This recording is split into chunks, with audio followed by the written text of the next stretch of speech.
Sir, the recording has started. Yeah. Sir, Thammareddy Bharadwaja garu, welcome to Andhra Podcast, sir. Thanks for being here. Thank you very much. Same with me also. Pleasure, sir. Sir, మీరు Tirumala laddu incident controversy మీద మీరు గమనిస్తున్నారు, animal fat ఉంది అని CBN గారు అనడంతో start అయింది. ఇప్పుడు లేటెస్ట్గా బాత్రూమ్లు గడిగే కెమికల్స్ కూడా కలిపారు అని న్యూస్ పేపర్ చూసి చదివి ఆయన జనాల్లోకి వచ్చి చెప్పడం చూసాం as a chief minister. What's your reading sir? ఎలా అనిపిస్తుంది ఇది విన్నప్పుడు మీరు? అంటే నాకు నిజంగా ఆశ్చర్యంగా ఉంది. చీఫ్ మినిస్టర్ కానీ డిప్యూటీ చీఫ్ మినిస్టర్ కానీ అంటే so much responsible people. So దేశానికి అంటే ఇప్పుడు మీరు నేను అనుకున్నామంటే పేపర్ చూసి అనుకుంటాం, మనకి వేరే సోర్స్ లేదు. బట్ వాళ్ళకి they have got their own intelligence ఉంది, లేదంటే మెషినరీ ఉంది. వాళ్ళు పేపర్ చూసి తెలుసుకున్నాను, ఈయన అంటాడు అక్కడ. ఆయన తిరుపతి వెళ్తే రోడ్డు మీద ఎవరో చెప్పారు నాకు, చెప్తే నేను ఒకప్పుడు డ్రెస్ మార్చుకొని నీళ్ళు మెట్లు గడిగాను ఆయన అంటారు. నేను అసలు జగన్మోహన్ రెడ్డి పేరు ఎత్తలేదు, ఆ గవర్నమెంట్ పేరు ఎత్తలేదు నేను అని ఆయన అంటారు. అంటే వాళ్ళు చేస్తుంటే వీళ్ళు అంటాం తప్పలేదు, because they have got every right to comment on others. But basing on ఏదో పేపర్లో చూసాము లేకపోతే ఎవరో చెప్పారు అనే దాని మీద చేయకూడదు. ఇప్పుడు రాముడు ఆయన ఎవరో ఒక చాకలు ఆయన అంటే అలా మా వైఫ్ని సీతను పంపించేసాడు. అట్లా వీళ్ళు ఎవరన్నా అంటే చాలామంది తిడతా ఉంటారు, వీళ్ళు తిట్టినందుకు వీళ్ళు రిజైన్ చేస్తారు, చేయరు కదా. ఇది ఇప్పుడు మాట్లాడితే రాముడిని ఆదర్శంగా తీసుకుంటారు, మరి ఆయన చేసినట్టు వీళ్ళు చేయరు కదా. సో ఈ చెప్పుడు మాటలు వినటం అనేది కరెక్ట్ కాదు. అట్లీస్ట్ వాళ్ళకి మనం సామాన్య మానవులం కాబట్టి మనం వినొచ్చు, చేయొచ్చు. ఇకపోతే కలిసిందా కలవలేదా? కలిసింది అనుకుందాం కొంచెంసేపు. దేని బేసిస్ మీద కలిసింది?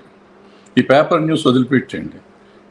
వీళ్ళు ఏమంటారు, మొన్న మీటింగ్ పెట్టినప్పుడు అంతా వచ్చేసింది, సిట్ రిపోర్ట్ వచ్చింది, something what ever the report. ఇప్పుడు గవర్నమెంట్ వీళ్ళది, ఆ రిపోర్ట్ వచ్చింది. ఆ రిపోర్ట్లో ఏముంది, ఒక దగ్గరేమో ఎనిమల్ ఫ్యాట్ కలిసింది అని చెప్పారు, పంది మాంసం, కొవ్వు.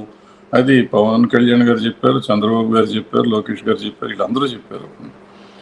అది కలవలేదు, అది లేదు అని చెప్పారు. అని కింద సింథటిక్స్ ఉన్నాయేమో అని ఏదో కింద ఒకటి చెప్పారు. సో సింథటిక్స్ ఉన్నాయి. ఇంత ఏడిస్తే వీటన్నిటికీ బేస్ ఏంటంటే 2025 జూలైలో వీళ్ళు ఇచ్చిన శాంపుల్. ఇది 6 ట్యాంకులు 4 ట్యాంకర్స్ వచ్చినాయి, రిటర్న్ పంపించాం, దాంట్లో శాంపుల్స్ పంపించాం. ఆ శాంపుల్స్ వచ్చిన టైం గవర్నమెంట్ వీళ్ళది. ఆ శాంపుల్స్ ని పట్టుకొని ప్రీవియస్ 5 years కూడా జరిగిందని అంటున్నారు. ప్రీవియస్ 5 years ఏ బేసిస్ మీద అంటున్నారు, ఎలా చేశారు అనేది యాజ్ ఎ కామన్ మ్యాన్ నాకు అర్థం కాదు. చాలా ఆశ్చర్యంగాను హాస్యాస్పదంగా ఉంది. ఇప్పుడు 5 ఏళ్ళు కలిపారు, నిజం కలిపేసి ఉండొచ్చు, అది కలిపారనే దానికి వేరే బేస్ ఉండాలి కదా. ఎప్పుడైతే వీళ్ళ గవర్నమెంట్ ఉన్నప్పుడు జరిగిందో దాని మీద బేస్ చేసుకుని ఎలా చెప్తారు అనేది నాకు అర్థం కావట్లేదు. ఎవరు చెప్తారేమో అని ఆశిస్తున్నాను, ఎవరు చెప్పట్లేదు దాని గురించి. అండ్ వెన్ మీకు ఫస్ట్ అసలు యానిమల్ ఫ్యాట్ ఉంది అన్నప్పుడు మీరు సిబిఎన్ గారు చెప్పిన విధానానికి మీరు వెంటనే ఇది ఒక పొలిటికల్ మడ్ స్లింగింగ్ లాగా మీకు అనిపించిందా as a common man when we're talking? Are you అంటే ఇమీడియట్ గానే పొలిటికల్ మడ్ స్లింగింగ్ అనిపించిందా, లేదా దిస్ ఇస్ లైక్ ఏంటి జరుగుతుంది అన్న కన్సర్నింగ్ ఫీలింగ్ వచ్చిందా? ఫస్ట్ నాకు కన్సర్న్ ఉంది, at the same time mud slinging అనుకుంది. యాక్చువల్గా నిజం చెప్పాలంటే నేను అప్పుడు వీడియో చేశా అప్పట్లో. ఓకే, నేను కొద్దిగా పట్టించుకోవాలి, వీళ్ళు చెప్పింది కూడా ఏదో చెప్తుంటారు. ఎలక్షన్ రాజకీయాలు చంద్రబాబు నాయుడు గారికి అంటే తెలుగుదేశం పార్టీకి ఈ వైఎస్ఆర్సీపీ అంటే పడదు కాబట్టి వాళ్ళ మీద ఏదో మడ్స్లింగింగ్ చేయాలి కాబట్టి చేస్తున్నారు అని పట్టించుకున్నాను. బట్ అది ఎప్పుడైతే కొంచెం రప్చర్ ఎక్కువ చేయటం మొదలెట్టారో some of our friends in TDP వాళ్ళు నాతో అన్నారు, సరే ఈయన వదిలేస్తే బాగుంటుందండి, అనవసరంగా ఈయనకి వెళ్తున్నాడు అండి, ఎక్కువకి వెళ్తున్నాడు అని వాళ్ళు నాతో అన్నారు. టీడీపీలో వచ్చిన రెస్పాన్సిబుల్ పీపులే అన్నారు నాతో. సో వాళ్ళు అన్నాక నాకు అది ఏంటని అప్పుడు మళ్ళీ స్టడీ చేయటం మొదలెట్టు, అసలు ఎన్ని స్టేట్మెంట్స్ అన్ని చూడటం చూసినాక కొంచెం సార్ వీళ్ళు కొంచెం ఎక్కువగా రప్చర్ చేస్తున్నారు అని అనిపించింది కదా సార్ మీకు?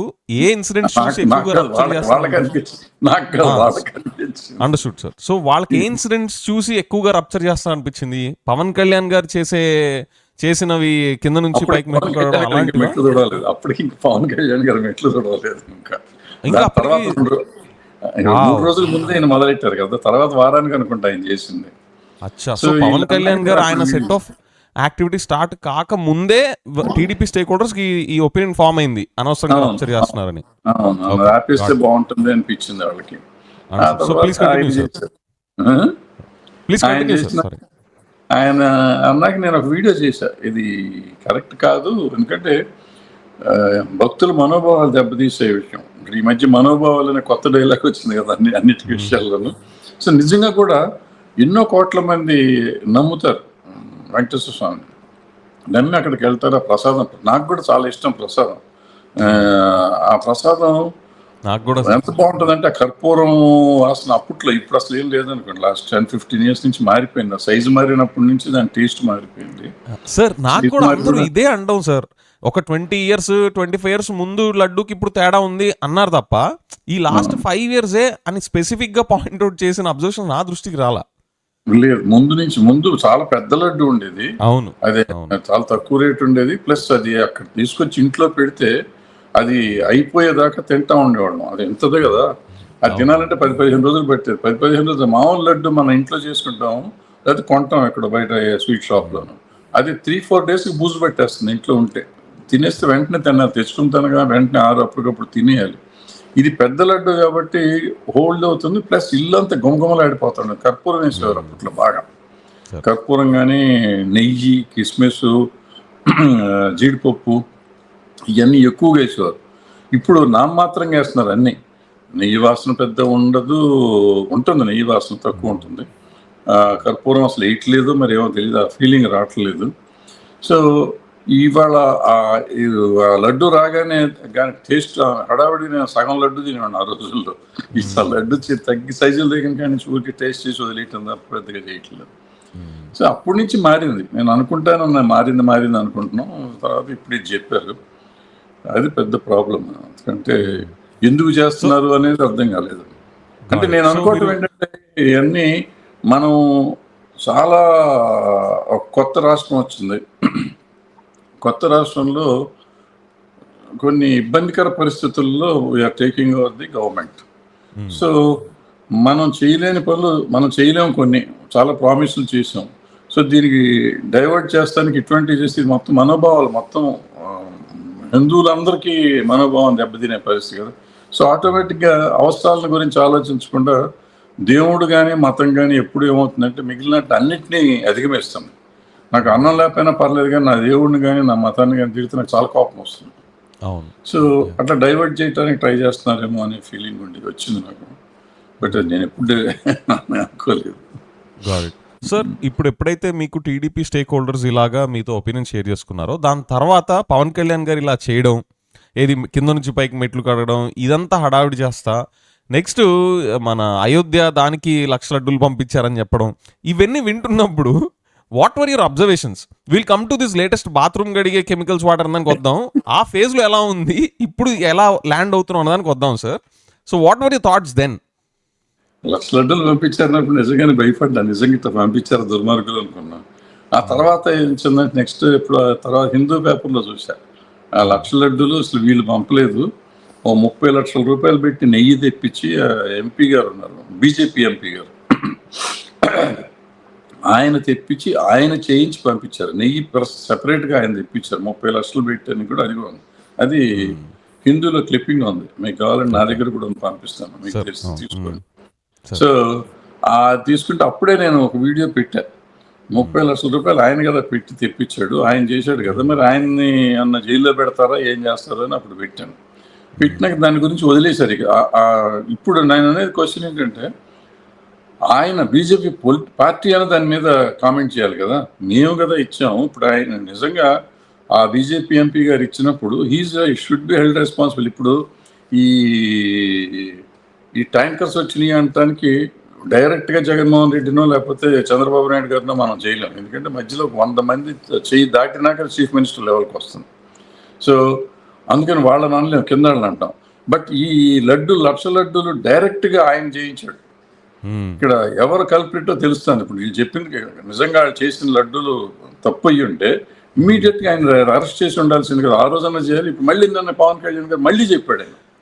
ఇప్పటికైనా వీళ్ళు చేసి నిజంగా ఇదంతా జరిగి ఉంటే ముందు ఆయన అరెస్ట్ చేయండి ఫస్ట్. మిగిలిన వాళ్ళు దొరకటం కష్టం అవుతుంది. ఇది చేతిలో ఎదురుకుండా ఉన్న మనిషి. ఈయన అరెస్ట్ చేసేయండి. బీజేపీ ఎంపీ గారు, ఇప్పుడు ఆయన ఎంపీయో కాదో నాకు తెలియదు, పాస్ట్ ఎంపీయో ప్రజెంట్ కూడా ఎంపీయో తెలియదు.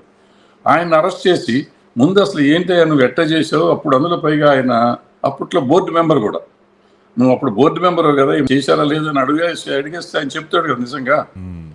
ఎవరో చెప్పడం ఎందుకు, డైరెక్ట్ గా హార్సెస్ మౌత్ నుంచి మనం తీసుకోవచ్చు కదా.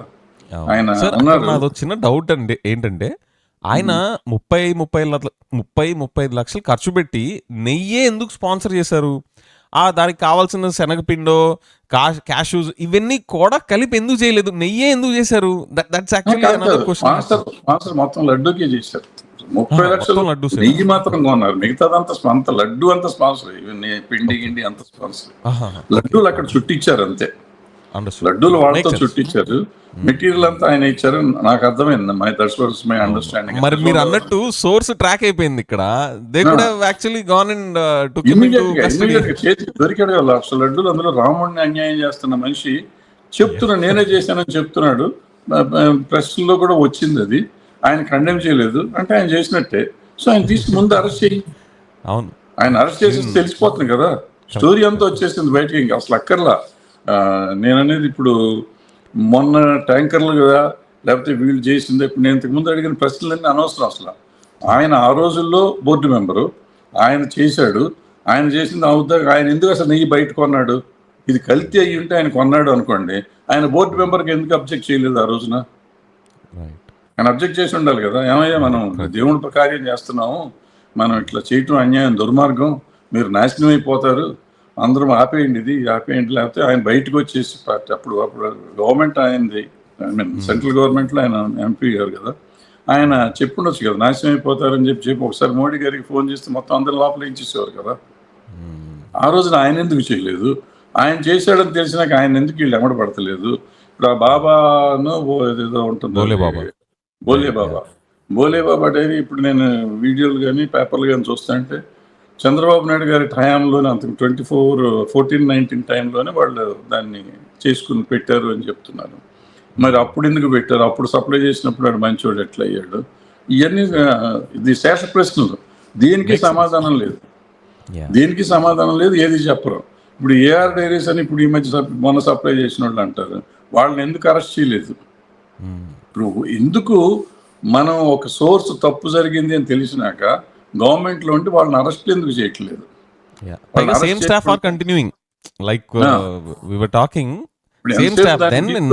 జగన్మోహన్ రెడ్డిని అరెస్ట్ చేయండి 100%. 5 ఏళ్ళు చేసిండు జగన్మోహన్ రెడ్డి కాదు, ఆ గవర్నమెంట్ లో ఉన్న వాళ్ళందరినీ అరెస్ట్ చేయండి. 151 మంది ఎమ్మెల్యేలని, టీడీపీని కూడా అరెస్ట్ చేయండి, తప్పులేదు. బట్ అసలు ఫస్ట్ ఫోర్మోస్ట్ ముందు వీళ్ళని కదా చేసుకురావాలి. వాళ్ళని చేయట్లేదు. ఎందుకు చేయట్లేదు తెలియదు. మరి ఆ 36 మందిని ఎవరిని అరెస్ట్ చేశారని అందులో వాళ్ళు ఉన్నారేమో నాకు తెలియదు. ఇప్పుడు వాళ్ళు అప్రూవర్ అయిపోయి చెప్పాడు అన్నారు. ఇలా 8,900 కిలోలు అదేదో ఏదో కొన్నారు, స్లష్ కొన్నారు, ఏదో చెప్తున్నారు. వాళ్ళు లక్షల టన్నులు సప్లై చేశారు, 250 లక్షల టన్నులు సప్లై చేశారు అంటున్నారు నెయ్యి. దాంట్లో 8,900 వేస్తారు. ఈ చేసి సరిపోతుందా? చాలా రావాలి కదా. 2 లక్షల టన్నుల్లో 8,900 వేస్తే అసలు వేసినా కూడా ఏమవుతుంది. బట్ అది వేసాడంటే దుర్మార్గం, అంతకంటే దుర్మార్గం లేదు. వాడిని చంపేసినా నష్టం లేదు. నాకు వీలైతే అది కానీ నిజమని తెలిస్తే చేసిన వాళ్ళు అందరూ నిలబెట్టి కాల్చేయాలి. అది అబద్ధం అయితే మరి చెప్పిన వాళ్ళు ఏం చేయాలో ఆలోచించుకోవాలి. Correct sir, correct. And also sir, ఇప్పుడు the way this issue is being handled by traditional politicians versus new generation politicians అంటున్నారు. ఇప్పుడు లోకేష్ గారు ఉన్నారు, స్టాన్ఫర్డ్లో చదువుకొచ్చాను, కార్నిగీ మెల్లన్ అంటున్నారు. విత్ ఆల్ డ్యూ రెస్పెక్ట్, ఇప్పుడు ఆయన ఇంత కీ పొజిషన్లో క్యాబినెట్ మినిస్టర్గా ఉంటా ఆయన వర్సెస్ ఇప్పుడు పవన్ కళ్యాణ్ గారు లేకపోతే సిబిఎన్ గారు, వీళ్ళ జనరేషన్ థింకింగ్ వర్సెస్ లోకేష్ గారు థింకింగ్ మీరు చూస్తే ఈయన ఇంత ఎడ్యుకేటెడ్ అండ్ బయట ప్రపంచాలు తిరిగి కాస్త ఎక్స్పోజర్ ఉన్నాయన ఇదే మోస పద్ధతిలో ఈ న్యూ ఏజ్ థింకింగ్ ఏమి డెమాన్స్ట్రేట్ చేయకుండా ఇలాగ కంటిన్యూ అవ్వనివ్వడం is it making sense or do you think Lokesh garu has no role to play in this? I don't know what's your thought on the new age politicians versus traditional set of politicians way of handling this issue? అంటే అది ఏం లేదా, ఇప్పుడు ఈ new age old age ఏం లేదు, ఇదంతా power politics. నాకు కుర్చీ కావాలి అనేదే ప్రాబ్లము ఎవరికైనా కానీ. సో దాంతో ఏమి చేస్తే నాకు కుర్చీ వస్తుందనే ఆలోచన తప్ప వేరే ఉండదు. ప్లస్ ఇక్కడ కుర్చీ అప్పుడంటే వీళ్ళు okay please go head sir, please go. Stage 8 మంది కూర్చొని మనం ఇది మాట్లాడాలనుకుని స్టేజ్ చేసుకుని వచ్చి మాట్లాడుతున్నారు. మంచి అయినా చెడైనా చేసినప్పుడు it is not Lokesh, it's not me, it's not you. మన 10 మంది మనం కూడా అక్కడ కూర్చుంటే మనం అదే చెప్పాలి. ఎందుకంటే that was what they are suppose to speak that time. Got it sir. నేను రిఫర్ చేసేది ఆ ప్రెస్ మీట్ గురించే కాదు సార్. లోకేష్ గారు ఇండిపెండెంట్ గా ఆయన ఇండివిజువల్ గానే ప్రెస్ మీట్ లో పంది మాంసం ఉంది, చేప నూనె ఉంది అని he spoke in a press meet. So I'm talking about that. He could have at least held his ground saying that, you know, investigations are going on, let's be scientific and hold our thoughts, our opinions అని చెప్పి ఆయనన్న scientific temper demonstrate చేసి మోస పద్ధతిలో కాకుండా వెళ్ళే scope ఉంది కదా అనేది. ఉంది కానీ సింపుల్ నా ఇది అనమాట. He's son of Chandrababu Naidu garu and he's the cabinet minister now.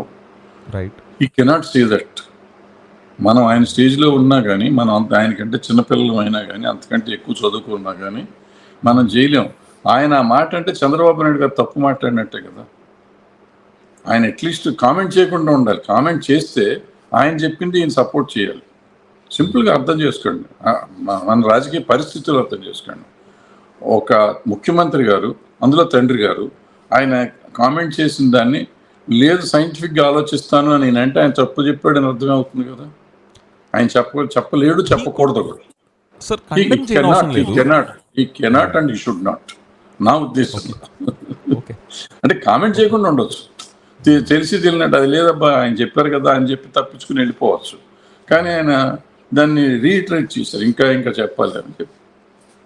So then what is the point in him saying in multiple forums that ఇదిగో మా గవర్నమెంట్లో ఇప్పుడు ఇంత percentage 40% or some percentage of new first time MLAs ఉన్నారు, young blood ఉంది అని చెప్పడం వెనక what's the point when it is not really in action?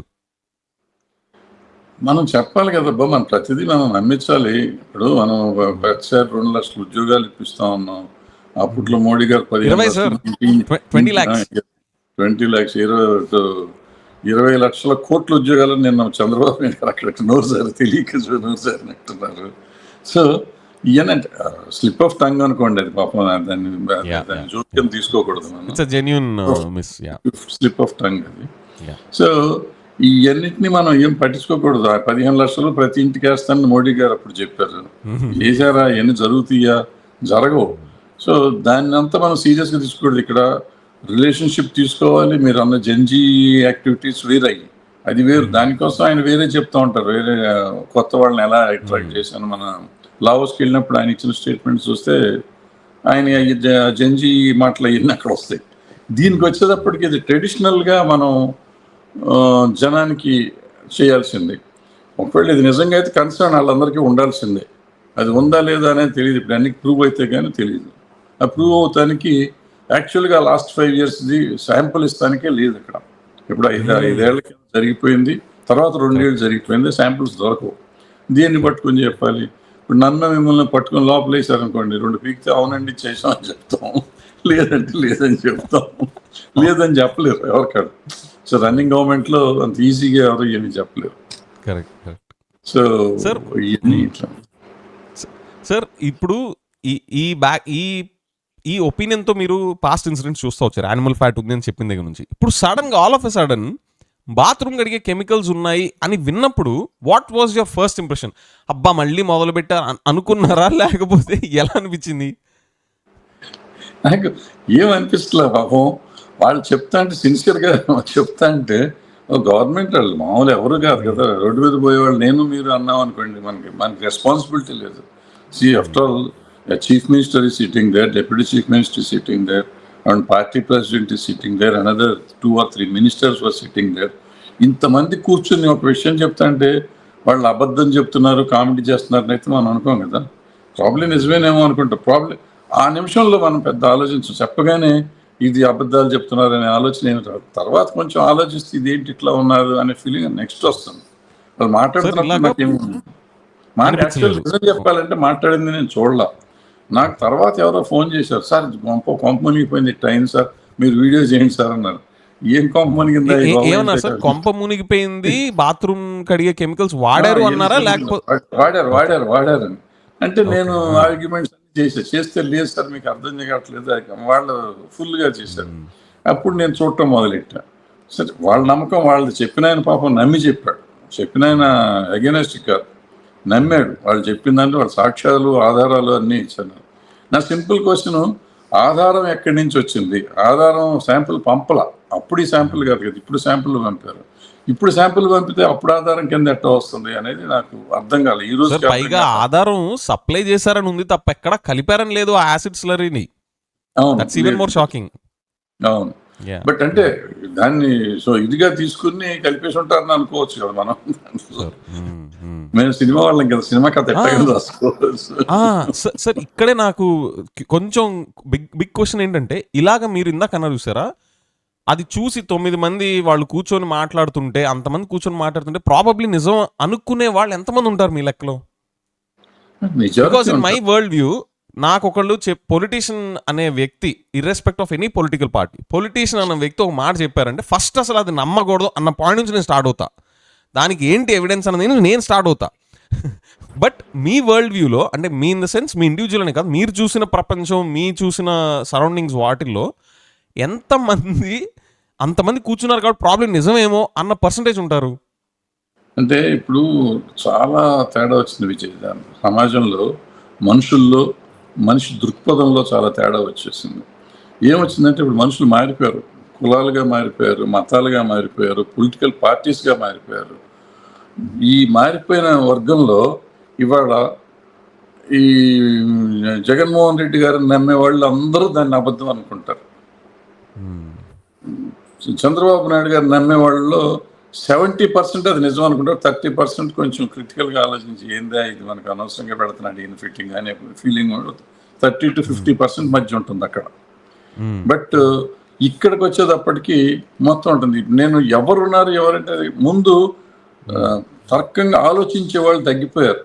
నేను అనేది 100% అందరం చూసినప్పుడు అందరూ ఒకే ఆలోచనలోకి రావాలి, కరెక్టా కాదా. అది లేదు, బయాస్డ్గా అయిపోయాం మనం అందరం.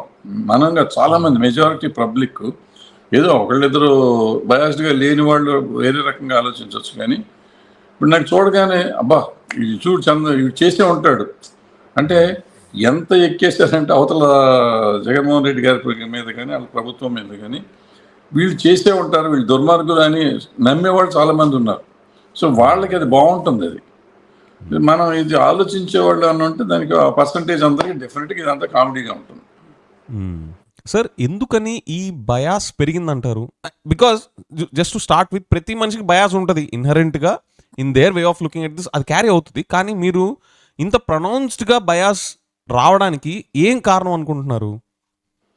ఇది నా ఉద్దేశంలో జగన్మోహన్ రెడ్డి కారణం. ఎలా సార్? ఎలా అంటే ఆయన ప్రభుత్వం వచ్చినాక ఆయన ఫస్ట్ డే ప్రమాణ స్వీకారం చేసిన ముందు చేసిన తర్వాత ఆయన ఒక మాట స్టేట్మెంట్ ఇచ్చారు, చాలా నచ్చింది నాకు విపరీతంగా. నేను ఈ రాష్ట్రంలో ముఖ్యమంత్రినైనా ఈ రాష్ట్రంలో ప్రజలందరూ ఏ పార్టీకి సంబంధం లేకుండా, ఏ కులం మతం సంబంధం లేకుండా అందరికీ సమానంగా చేస్తాను, చెయ్యాలి అని చెప్పాడు. చెప్పిన తర్వాత ఆయన కానీ ఆయన పార్టీ వ్యక్తులు కానీ ఒక వర్గాన్ని బాగా దూరం చేసుకున్నారు. చాలా అసభ్యకరంగా వాళ్ళతో ప్రవర్తించారు, రకరకాలు చేస్తే చాలామంది అక్కడి నుంచి వెళ్ళిపోవాల్సినంత పరిస్థితి ఇచ్చారు. అది భయంకరమైన వ్యతిరేకత వాళ్ళ మీద సృష్టించింది. ఆ వ్యతిరేకత ఇంకా పోలా జనానికి. ఆ జనానికి ఎవరైతే సఫర్ అయ్యారో, సఫర్ అయిన వాళ్ళతో పాటు సఫర్ అయిన వాళ్ళ తాలూకు వాళ్ళు కూడా, యాక్చువల్ సఫర్ కాని వాళ్ళు చాలామంది ఉన్నారు. బట్ ఈ సఫర్ అయిన వాళ్ళ తాలూకు కానీ వాళ్ళ కులం వర్గానికి సంబంధించిన వాళ్ళు వాళ్ళందరూ బాగా ప్రిజుడీస్ అయిపోయారు. ఇప్పుడు ఎంత ప్రెజిడిస్ చేయారంటే ఇంకో 10 ఏళ్ళ దాకా వాళ్ళు మర్చిపోరు వాళ్ళు. అంత అంత ఖర్చు పెట్టేశారు. అంటే అంత ప్రెజిడిస్ చేశారు. మంచి పనులు చేశాడు నా పోటోడు మీ పోటోడు చెప్పినా వాళ్ళు అసలు తట్టుకునే పరిస్థితి లేదు. మీరు చెప్పేది అబద్ధం అనే మంచోడు కాదండి అనే టైప్లో వెళ్ళిపోయారు. సో అంత ప్రెజిడిస్ చేసినాక వాళ్ళని మనం ఏం చేయలేం. చేయటం తప్పు. నేను ఆ రోజు ఆయన చేస్తున్న రోజు ఫస్ట్ 4 ఏళ్ల కింద 5-6 ఏళ్ల కింద నేను పెట్టా, ఇది తప్పు జగన్ గారు మీరు చేస్తాను తప్పు అని అప్పుడు వీడియో పెట్టాను నేను. బట్ అలా జరిగిపోయింది. మీరు అనేది అంతకు ముందు అంటే మీరు ఇంకా నాకన్నా ఇంకా ఎక్కువ టైం లైన్ హిస్టరీ చూసారు కాబట్టి అంతకు ముందు ఇంత ఉండేది కాదు and he went to an extreme and that created this polarisation అని అని అని అంటున్నారు సార్. అంటే లేదండి, ఎక్కడ వచ్చిందంటే అది నిజంగా చెప్పాలంటే చంద్రబాబు నాయుడు గారి టైం నుంచి స్టార్ట్ అయిందండి.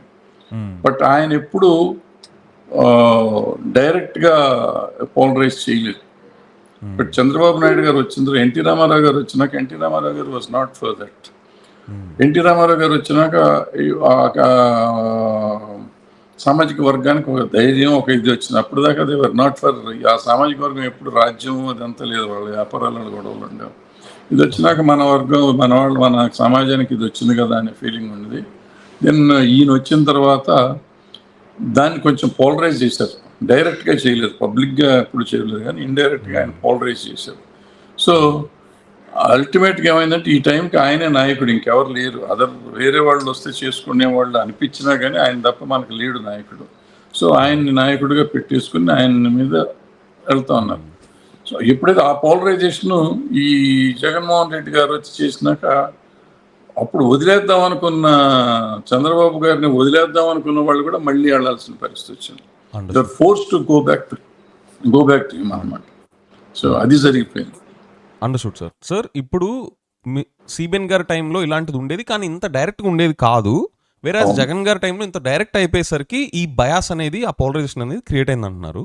ఇక్కడ నాకు ఇంకో డౌట్ ఏంటంటే సిబిఎన్ గారి టైంలో ఇండైరెక్ట్గా అనిపించింది అనడానికిను జగన్ గారి టైంలో డైరెక్ట్గా అనిపించింది అనడానికిను మీడియా రోల్ ఏమన్నా ఉందా? బికాజ్ చిన్నది చేసినా దాన్ని ఎక్కువగా యాంప్లిఫై చేస్తే ఆర్ డైరెక్ట్గా జరుగుతున్నట్టు కూడా పోర్ట్రే చేస్తే with many voices and you know such kind of propaganda formulation మీరన్న ఇండైరెక్ట్ నుంచి డైరెక్ట్ అయిపోయింది అనే ఛాన్స్ కూడా ఒకటి ఉంటుంది ఏమో కదా? లేదంటే నేను జనరల్ పబ్లిక్లో తిరుగుతూ ఉంటాను, నాకు ఈ వాళ్ళని కాదు, నేను పబ్లిక్ చెప్పిందే చెప్తున్నా. నేను నా సొంత, ఎందుకంటే నేను హైదరాబాద్ అదే నాకు మీలో నచ్చిన క్వాలిటీ కూడా అదే sir. You have moved in various circles, you have a very significant prove track record, your an achiever. కానీ you never lose that common man stake and you think like a common man, speak like common man, give it straight. And sorry sir, please continue. So you have that common man stake. వాళ్ళు ఏం feedback ఇచ్చారు sir? వాళ్ళు చెప్పారు చాలా హింసిస్తున్నారు, భయపెడుతున్నారు మమ్మల్ని. అంటే for example ఒకటి చెప్తాను, ఈ వాలంటీర్స్ని పెట్టారు కదా, వాలంటీర్స్ వెళ్ళి ఈ అడిగి మరీ చేశారు కొంతమందిని. అంటే నేను బయట వాళ్ళు చెప్తే నమ్మను, my own people, some of them are there. వాళ్ళు చెప్పారు నేను చాలా తప్పురా అనకూడదంటే కాదన్న ఇట్లా జరిగింది అని వాళ్ళు చెప్పారు. అంటే ఇట్లా ఉంటే ఇట్లా ఉంటుంది, ఇట్లా ఉంటే ఇట్లా ఉంటుంది అని వాళ్ళు కొంతమంది ఎక్స్ప్లెయిన్ చేశారని కూడా చెప్పారు. సో అది ఏమైపోయిందంటే భయంకరమైన ఇది వచ్చింది. And some of my friends అక్కడ వదిలేసి వచ్చారు, మేము ఉంటే అక్కడ బతకలేమండి, ఇక్కడికి వచ్చేసాం అని చెప్పి వచ్చారు. అంటే టెర్రరైజ్ చేశారు వాళ్ళని. That was not right. అదే టెర్రరైజేషన్ ఇప్పుడు వీళ్ళు చేస్తున్నారు. సో టిట్ ఫర్ టాట్ అనేది ఇప్పుడైనా తప్పు. వీళ్ళు ఇప్పుడు చేస్తే రేపు మళ్ళీ ఇక్కడి నుంచి అక్కడికి వెళ్తుంది. అది వెళ్ళకూడదు, ఎవరు చేయకూడదు. వాళ్ళు చేసిన తప్పే, వీళ్ళు చేసిన తప్పే. ఈ తప్పుల వల్ల ఇప్పటికి కూడా తేడాలు అట్టాగే ఉండిపోయినాయి మనసులో. ఇది ఉండిపోయింది అన్నమాట, బాధ కానీ కోపం కానీ what ever it is. Sir and ఇందాక మీరు చెప్తున్నప్పుడు ఏదన్నా ఒక న్యూస్ వస్తే జగన్ గారి సైడ్ ఉండేవాళ్ళు 100% జగన్ గారు చేసింది కరెక్టే అనుకునే వాళ్ళు ఉంటారు. సిబిఎన్ గారి సైడ్ అయితే 30 to 50% మధ్యలో కాదేమో ఇంకా డౌట్ఫుల్గా ఉంటారు, మిగతా వాళ్ళు ఫుల్ ఫ్లెడ్జ్గా వెళ్తారు అన్న పర్సెంటేజ్ స్ప్లిట్ ఇచ్చారు కదా సార్. మీ అబ్జర్వేషన్లోనే ఎందుకని జగన్ గారి సైడ్ ఎందుకు 100% ఉంది, సిబిఎన్ గారి సైడ్ ఎందుకు 100% లేదు? అదే మనం చూస్తే తెలుస్తుంది కదమ్మా. 11 సీట్లే వచ్చినా 40% ఓట్లు వచ్చినాయి అంటే ఎంత స్ట్రాంగ్ ఉన్నారు చూడు. అంటే సార్ కానీ 40% సిబిఎన్ గారు ఓడిపోయినప్పుడు కూడా ఆయనకి దగ్గర దగ్గర అంతే పర్సంటేజ్ ఉంది. కానీ ఆయనకి అంతే. మీరు అన్నట్టు 100% గుడ్డిగా అక్కడ అంటే అక్కడ అక్కడ ఏంటంటే ప్రాబ్లము, ఈయనకి అగైనెస్ట్ ఉన్నారు, ఈయన లేరని కాదు, బట్ ఈయన లేకపోతే పార్టీ లేదు, అక్కడ ఆయన లేకపోతే పార్టీ లేదు. బట్ అక్కడ ఎక్కువగా ఏంటంటే చంద్రబాబు నాయుడు గారికి ఒక బ్యాడ్ ఉంది, ఆయనకి అవకాశవాది, అవసరానికి వాడుకుని వదిలేస్తాడు అనేది ఉంది. ఆయన ఆల్మోస్ట్ 40-50 ఇయర్స్ నుంచి ఆయన ఉన్నాడు కాబట్టి, ఆయన చరిత్ర అందరికి తెలుసు కాబట్టి ఆయన 30-40%. ఈయన 10 ఏళ్లే కదా, ఈయన యంగెస్ట్ మ్యాన్, అంటే పొలిటికల్గా యంగెస్ట్ మ్యాన్ కదా. సో ఈయనకి ఇంకొన్ని 10 ఏళ్ళు నడిచి ఈయనకి అట్టాగా ఉంటారో తెలియదు. ఇప్పటికేంటంటే రాజకీయాలు ఇంతకు ముందు త్యాగం, మనం ఎమ్మెల్యే అయ్యాం ఏదన్నా అయ్యాం అంటే మన ఇంట్లో ఆస్తులు అమ్మటానికి తప్ప మనం సంపాదిస్తానికి కాదు. ఇప్పుడు it has become a business. వాళ్ళు వాళ్ళ పిల్లలు అందరూ సంపాదించాలి. నాకు ఏమి చేయలేకపోతున్నా, నాకు ఏదైనా కావాలంటే ఎమ్మెల్యే అయిపోమంటారు. ఎమ్మెల్యే అయిపోతే ఇంతకుముందు సినిమా వాళ్ళలాగా ఎమ్మెల్యే అయిపోతే డబ్బులు వచ్చేస్తాయి. నాకు తెలిసి చాలామంది ఎలక్షన్ చేసే ముందు ఒక్క రూపాయి కూడా ఉండదు వాళ్ళ దగ్గర. అఫ్కోర్స్ అంటే తెలుగుదేశం పార్టీయో లేకపోతే వైఎస్ఆర్సీపీయో టికెట్ ఇచ్చినప్పుడు వాళ్ళు ఏమీ లేకుండా వచ్చారు ఇక్కడ, లేకపోతే ఇక్కడ టీఆర్ఎస్ కాంగ్రెస్ ఎవరు ఇచ్చినారు. ఎమ్మెల్యే అయిన 2వ రోజు నుంచి వాళ్ళ కార్లు గిర్లు, అంతకుముందు సైకిల్ మీద వెళ్ళారు, మంచివాడు అని చెప్పి వీళ్ళు టికెట్ ఇచ్చారు, వాళ్ళు గెలిచారు. గెలిచిన నెక్స్ట్ డే వాళ్ళకి ఒక పెద్ద బిల్డింగ్ ఒకటి వచ్చేస్తుంది, పెద్ద కార్ వస్తుంది, 10 మంది వెనకాల గన్మెన్ తిరుగుతూ ఉంటారు. ఎక్కడి నుంచి వచ్చినాయి అంటే ఏదో చెప్పేస్తారు అక్కడి నుంచి with in span of 1 year they will more than rich people అన్నమాట. ఎట్లా అవుతుంది ఇది అంటే ఇమీడియట్గా ఏమవుతుంది, ప్రతి వాడికి నేను రాజకీయ నాయకుడిని అయిపోతే ఊరికి ఓవర్ నైట్ నేను గొప్ప ఇదైపోవచ్చు కదా అనుకుంటారు. సో అలా చేసుకునే వాళ్ళు ఉంటారు. ఇవాళ కూడా రాజకీయాల్లో ఇంక ఇబ్బందికరమైన విషయాలు ఉన్నాయి. ఫర్ ఎగ్జాంపుల్, నేను ఒక ఎమ్మెల్యేని అయ్యాను, అయితే అయిపోయి పదవిలో ఉన్నప్పుడు సంపాదించాను అనుకుంటా. పదవి దిగిన కాడి నుంచి నాకు రోజు ఖర్చు ఉంటుంది, వచ్చేపోయే జనం ఉంటారు, వాళ్ళ కాఫీలు, టీలు, భోజనాలు, లేకపోతే ఈ పెళ్ళిళ్ళు, చావులు, పుట్టుకలు, వీటన్నిటికీ మనం డబ్బులు ఇవ్వాలి వాళ్ళకి. జనానికి డబ్బులు ఇవ్వాలి, ఎక్కడి నుంచి తెస్తారు వీళ్ళు. సో ఈ డబ్బులు ఇంట్లో ఆస్తులు అమ్మరే కాబట్టి న్యాచురల్గా ఏదో చేస్తూ ఉంటారు. ఈ పరిస్థితి వచ్చింది టు మెయింటైన్ ది క్యాడర్, చాలా ప్రాబ్లమాటిక్ అయిపోయింది. So it has become a business more than ఇది. అంతకుముందు ఏంటంటే మన వావిలాల్ గోపాలకృష్ణ గారు, పెద్దవాళ్ళు, పాతవాళ్ళు, రంగా గారు, ఇటువంటి వాళ్ళ పేర్లు చెప్తే వాళ్ళు ఉన్నప్పుడు వెళ్ళినా కానీ ఏమి లేదు, వెళ్ళేవారు, పని చేసుకునేవారు, వచ్చేవారు. ఇప్పుడు మనం వాళ్ళని గౌరవంగా చూసుకోవాలి, వాళ్ళకి డబ్బులు ఇవ్వాలి, ఓటేస్తానికి డబ్బులు ఇవ్వాలి, ఓటు వేసినాక డబ్బులు ఇవ్వాలి, ఈ పరిస్థితిలో ఉంది. సో పొలిటికల్గా వ్యాపారం చేయడం చాలా కష్టమైన విషయం. వ్యాపారస్తులు కాబట్టి వీళ్ళు అంత ఇట్టాగా ఉంటారు ఇక్కడ. సార్ మీరు వీళ్ళు అప్పుడు దాకా సాక్రిఫైస్ చేసి వచ్చి 1 yearలో రిచ్ అయిపోతున్నారు అన్నది మీరు మనం కొంచెం జూమింగ్ చేసి చూస్తాం. సాక్రిఫైస్ చేసి అని రారు, వాళ్ళు ఏదో తిరుగుతూ ఉంటారు. పాప మంచోడే కదా, నీళ్ళు పాప అమాయకంగా మంచోడు ఇతను, సమాజంలో ఎదురుగా మంచి పేరు ఉందా, ఇద్దామని ఇస్తే సంపాదించదు. వీళ్ళు దేశాన్ని ఉద్ధరించిన వాళ్ళు అది కాదు, బట్ ఆ సమాజంలో నీట్గా ఉన్నాడు అనుకుంటే తీసుకొచ్చారు. బట్ అవకాశం అందరూ చేస్తే నేను ఎందుకు చేయకూడదని వాళ్ళు కూడా చేసేస్తూ ఉంటారు. సార్ అందరూ చేస్తే నేను ఎందుకు చేయకూడదన్నా, లేకపోతే నేను చేయకపోతే నన్ను పిచ్చోళ్ళు అనుకుంటారు జనాలు అనే, because I want understand the public behaviour also here. ఈ రోజుల్లో నీతిగా పనాలు చేసుకుంటే వాళ్ళు పిచ్చోళ్ళు అవుతున్నారు. సో అది కూడా ఏమైనా రీజనా? అదే రీజన్. పాపం ఇప్పుడు గుమ్మడి నరసయ్య గారు 3 సార్లు ఎమ్మెల్యే, ఆయన ఇప్పుడు కూలీ చేసుకుంటూ ఉంటారు. సో అట్లా బతకాలని లేదు, వీళ్ళు అట్లా చూసి ఆయన అమాయకుడు అనుకుంటారు.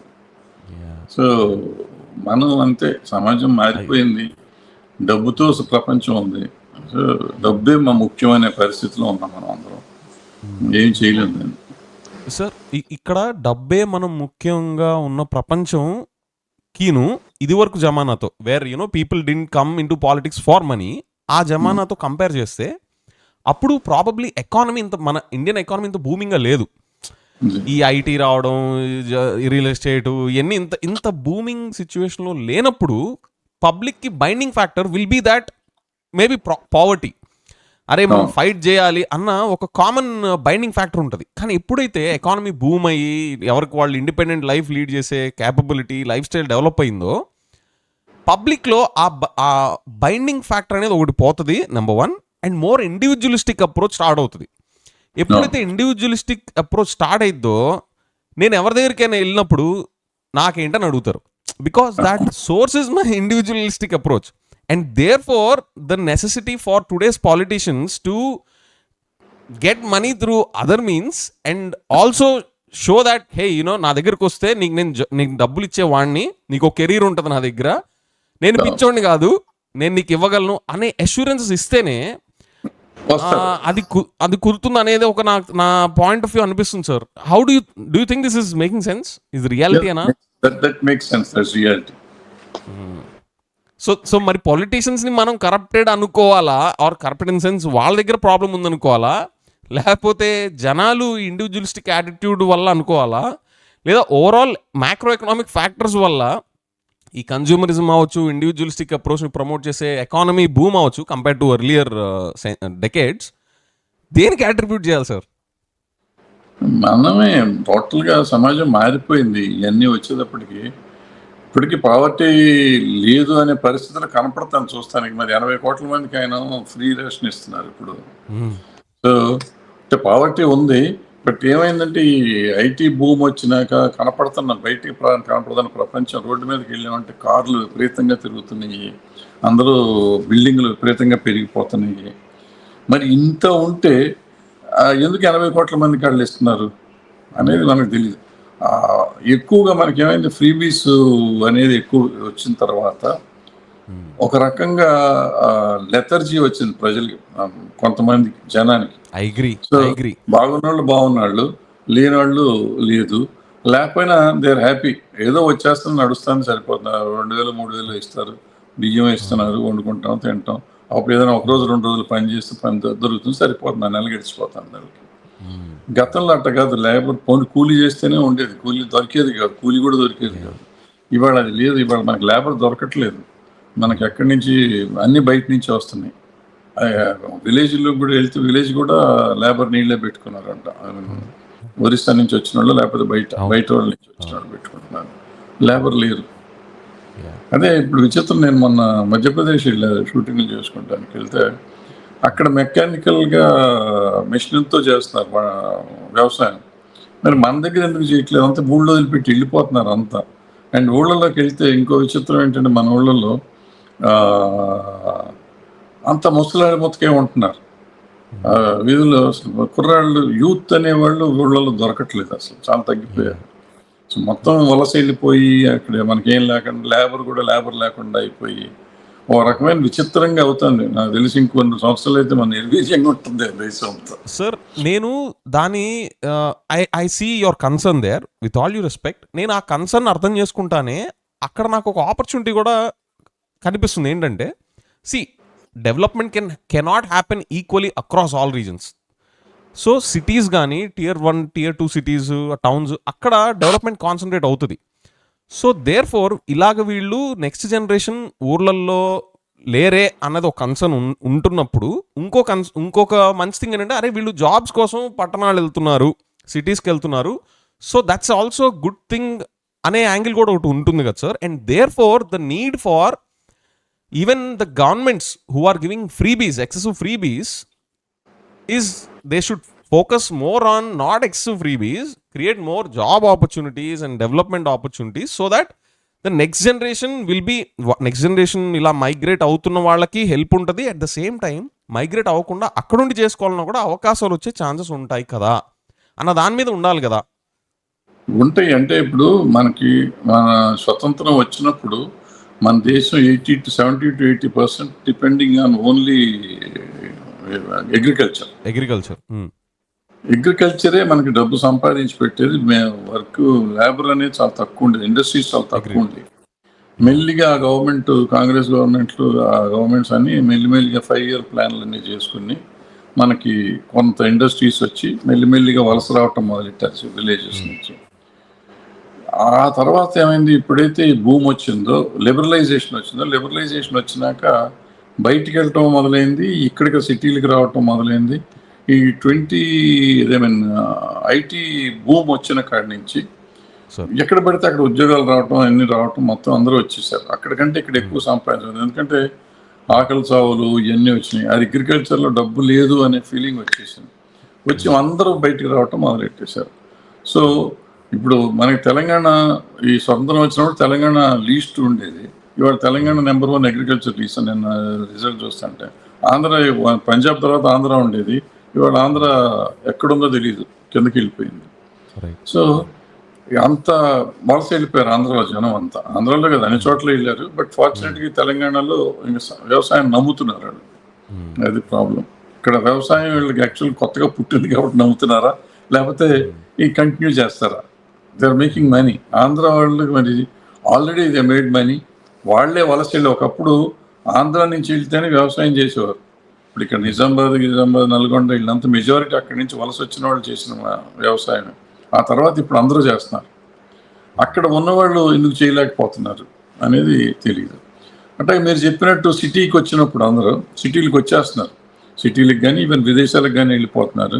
ఇల్లు ఉద్యోగాలు చేసుకుంటున్నారు. ఉద్యోగాలు వస్తాయనో ఉద్యోగాలు రాకపోయినా కానీ now there are lot of means of work అండి. పని చేస్తున్నారు. నిజంగా మన అన్ఎంప్లాయ్మెంట్ చాలా దేశంలో ఉందని అంటున్నాం, కానీ అన్ఎంప్లాయిడ్ యూత్ అని చెప్పబడే వాళ్ళు కూడా దే ఆర్ ఎర్నింగ్ సంథింగ్ ఏదో ఒక రకంగా.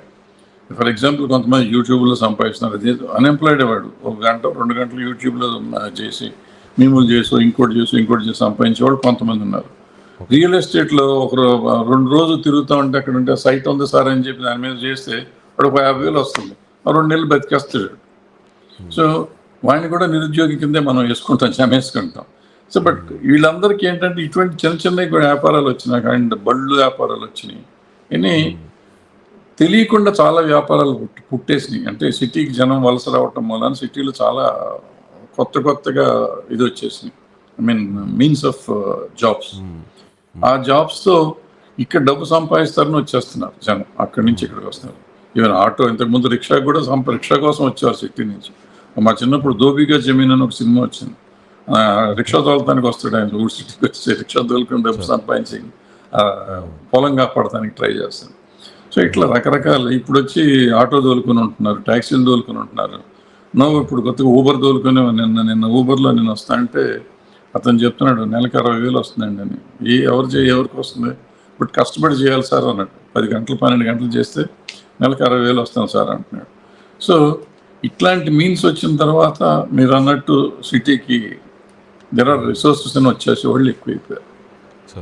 సార్ ఇక్కడ మీరు చెప్తున్నంత సేపు నాకు కాన్ఫ్లిక్ట్ ఏం నడుస్తుందంటే మైండ్లో, ఇప్పుడు agriculture based jobs, agriculture based livelihoods అనేవి విలేజెస్లో తగ్గిపోతున్నాయి, అక్కడ నుంచి వలసలు వెళ్ళిపోతున్నారు అనే కన్సర్న్ మనం క్యారీ చేయాలా, లేదా ఈ new age jobs and form of making income either through new age YouTubers అవ్వచ్చు లేదా గిగ్ వర్కర్స్ అవ్వచ్చు, ఇక్కడ డైనమిక్స్ మారుతున్నాయి. So how do you balance? I don't know, we both are not politicians, neither politicians nor policy makers. But మీది valid concern. అరే నా ఊర్లలో migrate అయిపోతున్నారే, వలసలు వెళ్ళిపోతున్నారు, నెక్స్ట్ జనరేషన్ ఉండట్లేదు అనేది కన్సర్న్. I respect that. ఇంకోవైపు ఈ నేచర్ ఆఫ్ జాబ్స్ మారిపోతున్నాయి, nature of new age incomes మారిపోతున్నాయి. How do you look at how must we as common people and policy makers must think about this sir? అంటే అగ్రికల్చర్ని develop చేస్తానికి చేయాలి. ఎందుకంటే నేను సమ్ ఆఫ్ మై ఫ్రెండ్స్ ఈ మధ్య వెళ్ళి ఇప్పుడు చాలామంది ఐటీ వాళ్ళు కూడా మానేసి ఈ మధ్య ఫార్మ్స్ పెట్టుకునే చేస్తున్నారు. నేను డైరీ పెట్టిన వాళ్ళు ఉన్నారు. వీడియోలు చూశాను నేను చాలామంది.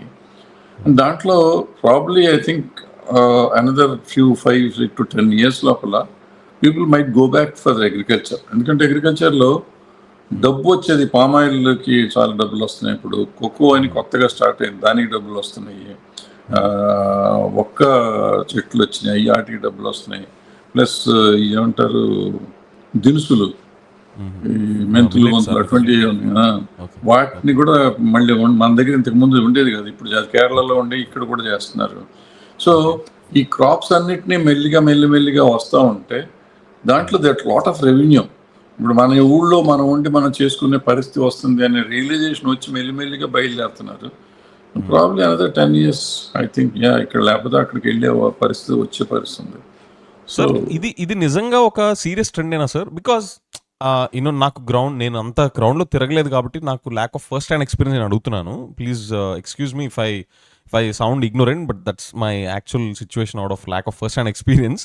సార్ ఐటీ జాబ్స్ చేసేవాళ్ళు ఇటు వస్తున్నారు అంటే ఐటీలో బర్న్అవుట్ వల్ల అవ్వచ్చు, లేదా ఈ ఏఐ జాబ్స్ తినేస్తుంది అవ్వచ్చు, so they are okay to compromise on their incomes అనేది ఒక ఆస్పెక్ట్ అయితే, ఇంకొకటి అరే I just want relax and I want spend time on agriculture అవ్వచ్చు. ఇంకొకటి రియల్గా అగ్రికల్చర్లో ఇన్కమ్ ఉంది అనవచ్చు.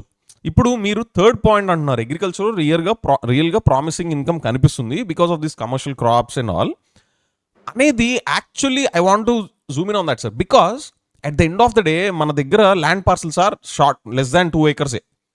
And if you really want to make serious income out of agriculture, it must be with economies of scale. అంటే ఎక్కువ బల్క్లో produce చేస్తూ ఉండగలగాలి. దానికి అసలు మన దగ్గర ఏకరేజే లేదు.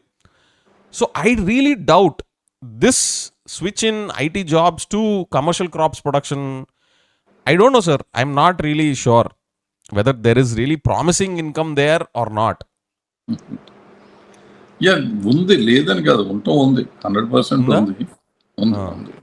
అంటే ఎంత ఇప్పుడు సాటిస్ఫాక్షన్ అమ్మా ఎంత కావాలి? ఇప్పుడు మీరు అన్నారు సార్ సాటిస్ఫాక్షన్ అన్నారు sir, this is another thing. ఇప్పుడు మీరు అన్నారు, మీరు ఏం చేస్తారు ఇంతకుముందు? ఐటీ జాబా? నేను మేనేజ్మెంట్ కన్సల్టింగ్ లో ఉన్నాను సార్. ఏదో ఇప్పుడు ఉన్నారా? ఇప్పుడు లేరుగా. ఇప్పుడు లేను సార్. నేను ఇదిగో మీరు ఇందాక అన్నారే యూట్యూబ్ లోనే ఇన్కమ్ అని చెప్పి, యూట్యూబ్ మీదే. మేనేజ్మెంట్ లో మీకు చాలా డబ్బులు వచ్చాయి కదా, ఇప్పుడు యూట్యూబ్ లో ఏమొస్తాయి? Probably satisfaction. నాకు ఉంది, ఇది చాలు అని మీరు అనుకుంటున్నారు కాబట్టి చేస్తున్నారు. సో ఆ సాటిస్ఫాక్షన్ ఉంటే సరిపోతుంది. ఇప్పుడు నేను ఐటీలో ఉన్నాను, ఐటీలో ఉంటే ప్రెషర్ ఎంత? ఐటీలో ఇవాళ ఎంతమంది డెత్ రోల్ తీసుకోండి, 35 years నుంచి 40 years లోపు చచ్చిపోతున్నారు చాలా మంది. అంటే అందరూ చచ్చిపోతున్నారని కాదు, ప్రెషర్ ఎక్కువ ఉంటుంది. ప్రెషర్ ఎక్కువ ఉంటే తట్టుకోలేని పరిస్థితి చాలా మందికి ఉంటాను. సో 2 రోజులు అందుకనే ఆ సెలవు రోజుల్లో వాళ్ళు విపరీతంగా ఎంజాయ్ చేద్దామని తిరిగి ఆరోగ్యాలు చెడిపోయి ఆ ప్రెషర్ తట్టుకోలేక రకరకాల సమస్యలు ఉన్నాయి. ఇది కాదని ఇప్పుడు మీరు చెప్పేది, ఇప్పుడు ఏఐ వచ్చింది మొన్న. నేను చెప్పేది 10-15 years బ్యాకే మా దగ్గర ఐటీలో ఉన్న ఒక అబ్బాయి వచ్చి ఆ దోశ బండి పెట్టారు ఫస్ట్. హైటెక్ సిటీ రోడ్డు మీద ఖాళీ స్థలం ఉంటే ఒక ట్రక్ పెట్టి తర్వాత దే మేడ్ 100 trucks చేశారు. హైదరాబాద్ అంతా ఇప్పుడు దోశ ట్రక్కులు ఉన్నాయి. సో ఆవిడని చూసి చాలామంది వచ్చారు. అట్లాగే ఏ రాకముందే 2-3 అమ్మాయిలు ఫార్మింగ్కి వెళ్ళారు ఐటీలో నుంచి. సో మెల్లిమెల్లిగా స్విచ్ ఆన్ అవుతారు. అందరూ అవుతారని కాదు, వాళ్ళు ఎగ్జాంపుల్ అవుతారు. ప్లస్ మీరు అన్నట్టు ఇంకోటి ఏంటంటే, ఈ ప్రెషర్ తీసుకోకుండా నేను ఇంకోటి సొంతంగా చేసుకోండి, ఎవరి కింద పని చేయాలి. మీరు ఐటీలో చేస్తే నా పైన మేనేజర్ ఉంటాడు, అది ఉంటాడు, మనకి ఒక టార్గెట్ ఇస్తారు, టార్గెట్ ప్రకారం చేయాలి. ఈ ప్రెషర్స్ అన్నీ ఉంటాయి. పొద్దున్నే పరిగెత్తాలి, సాయంత్రం రావాలి. ఇన్ని టెన్షన్స్ లేకుండా నా ఇష్టం వచ్చినప్పుడు నేను చేసుకుంటా, నా సొంతం నేను చేసుకుంటా. And I make some money, నేను I can spend some time with my kids, my family అనేది ఉంటుంది కదా. దట్ సాటిస్ఫాక్షన్ ఉన్న వాళ్ళు అందరూ వస్తారు. సాటిస్ఫాక్షన్ లేదు, ఇంకా సంపాదించాలి, ఇంకా కావాలి, they will stay back. So therefore governments policies create చేసేటప్పుడు వాళ్ళు ఈ అగ్రికల్చర్ ఫ్రెండ్లీ ఆర్ రూరల్ ఎకానమీని కూడా బూస్ట్ చేసే వైపు ఉండాలా, or they have to go more into cities and growth hubs based development అంటారా? ఎందుకంటే రెండు కుదరవు సార్, రెండు కావాలనేది అది అవ్వదు. ఇప్పుడు సిబిఎన్ గారు అంటారు నేను సంక్షేమం చేస్తాను, డెవలప్మెంట్ చేస్తాను, that's only for theory, that cannot really happen. మన దగ్గర ఉన్నది 100 రూపాయలు. ఆ 100 రూపాయలు మనం ఎలా బ్యాలెన్స్ చేయాలనేది it will show what's our strategies. So ఇప్పుడు మీరు ఇంత చెప్పిన దాని కన్క్లూజన్, మనం అగ్రికల్చర్ రూరల్ ఎకానమీ మీద ఎక్కువ ఇండెక్స్ అవ్వాలా మీ పాయింట్ ఆఫ్ వ్యూలో, ఆర్ అదర్వైజ్? అగ్రికల్చర్ మీద డిపెండ్ చెయ్యాలి నా ఉద్దేశం. ఎందుకంటే ఇది అయిపోయింది, చేయాల్సినంత చేశారు. మొత్తం కాంక్రీట్ జంగిల్స్ చేశారు సిటీస్ అన్నిటినీ, వాటన్నిటికీ ఆల్రెడీ ఇండస్ట్రీస్ వచ్చినాయి, చేసుకుంటున్నారు. ఇప్పుడు మెల్లిగా ఆ సైడ్కి వెళ్తే, ఇప్పుడు మనం చెప్తున్న ఇప్పుడు ధర్మాన్ని కాపాడాలి, తొక్క తోటకూర ఇవన్నీ చెప్తున్నాం కదా, అవన్నీ కూడా అవుతాయి. అగ్రికల్చర్ వస్తే ఆటోమేటిక్గా అవుతుంది. ఎందుకంటే ఈ నానో ఫ్యామిలీస్ లాగా తయారైపోయాం మనం అంతా. నాకు నేను, మీకు మీరు, అసలు మనకి ఎవరు అమ్మా నాన్న ఉన్నారా, అన్న చెల్లెలు ఉన్నారా, అక్క తమ్ముళ్ళు ఉన్నారా, ఈవెన్ భార్య ఉందా, ఇవి కూడా ఆలోచించే పరిస్థితి లేకుండా మనం సంపాదిస్తున్నాం. ఆ అగ్రికల్చర్కి వెళ్తే ఏంటంటే అది చేసుకుంటూ they can have that family feeling. So మళ్ళీ ఒక సంస్కృతి కూడా వస్తానికి అవకాశం ఉందని నా పర్సనల్ ఫీలింగ్. నేను కూడా ఒప్పుకుంటాను సార్, నేను కూడా ఒప్పుకుంటాను. నేను నా ఎగ్జాంపుల్ ఇస్తాను సార్. ఎప్పుడైతే మనిషి నేచర్తో ఎక్కువ కనెక్ట్ అయి ఉంటాడో ఆటోమేటిక్గా ఒక సెన్స్ ఆఫ్ ఓపెన్నెస్, అరే మన చేతుల్లో అన్నీ లేవు, సో దేర్ ఫోర్ దేవుడు రోల్ అవుట్ ఉంటుంది, నేచర్ దేవుడు /nature or whatever god name you want give అన్నప్పుడు మనం చూసే వరల్డ్ వ్యూ చాలా డిఫరెంట్గా ఉంటుంది సార్. నేను నా జాబ్ చేసేటప్పుడు నేను ఇంతగా దేవుడిని నమ్మేవాడిని కాదు.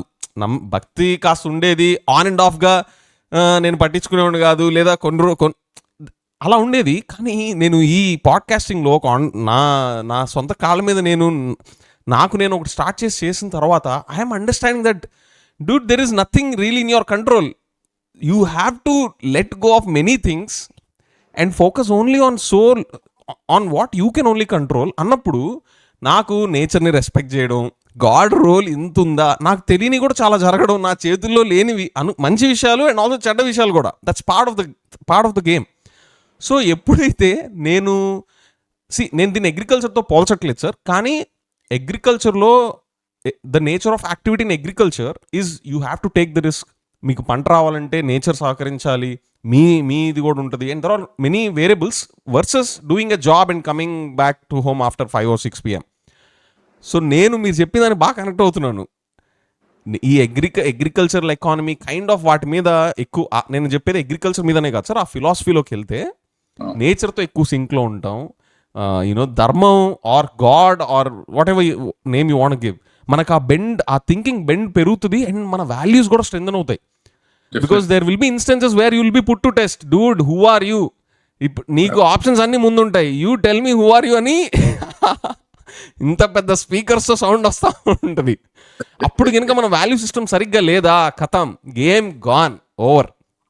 Yeah, I fully respect what you said sir. Yeah sir, next నాకు ఇంకొక పాయింట్ సార్.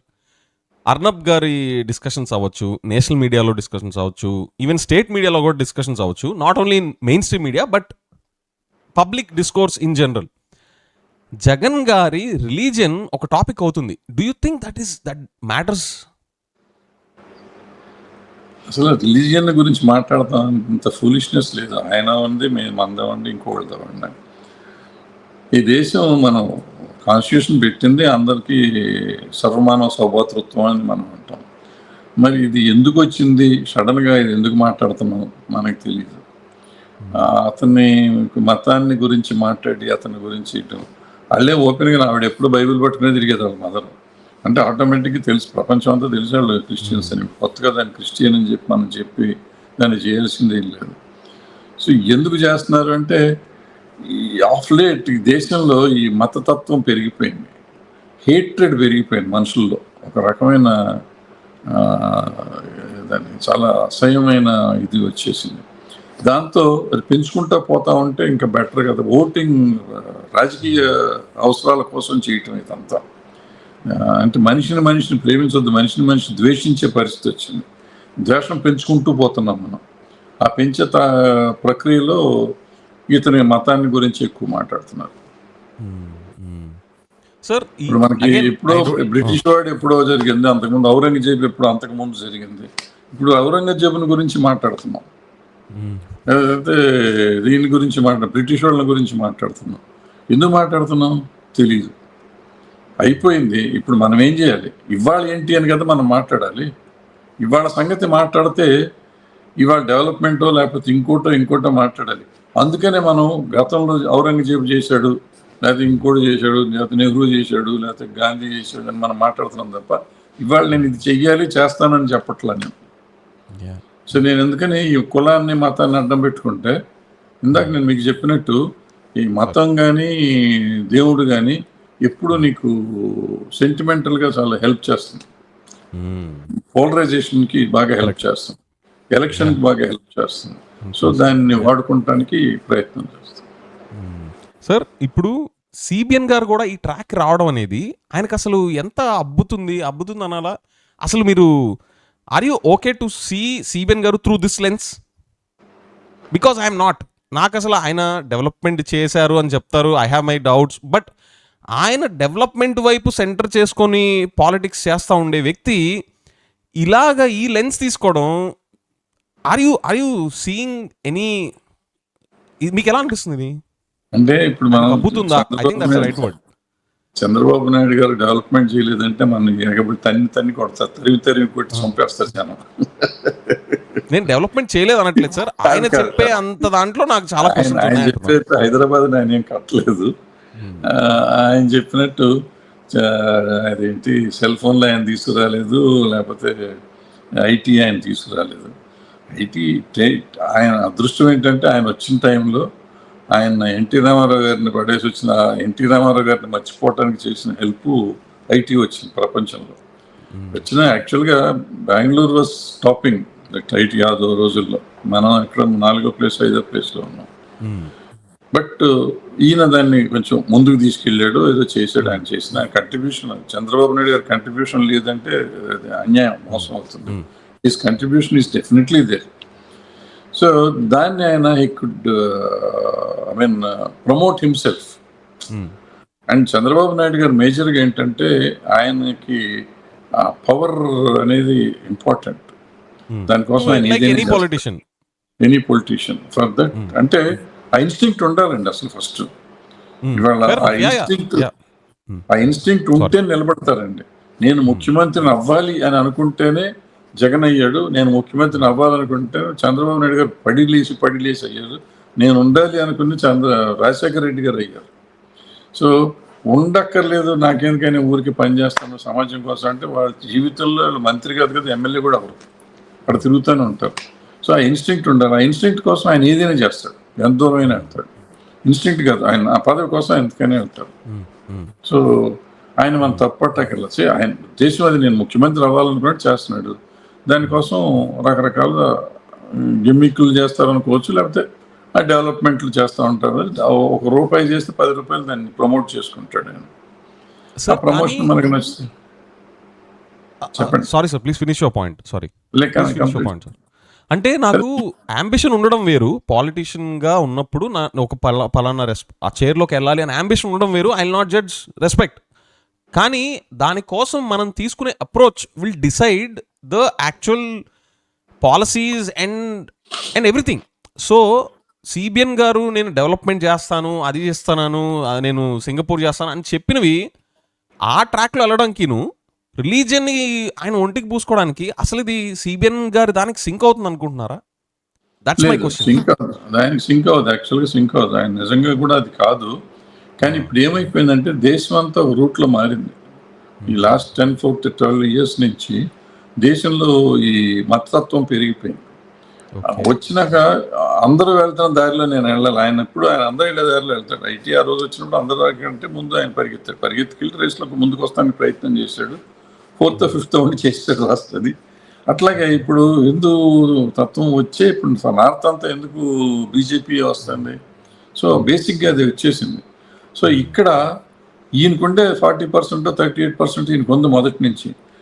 నేను దాన్ని కూడా క్యాష్ చేసుకుంటే ఇప్పుడు వీళ్ళందరూ సపోర్ట్ లేకుండా నేను ఉంటాను కదా నెక్స్ట్.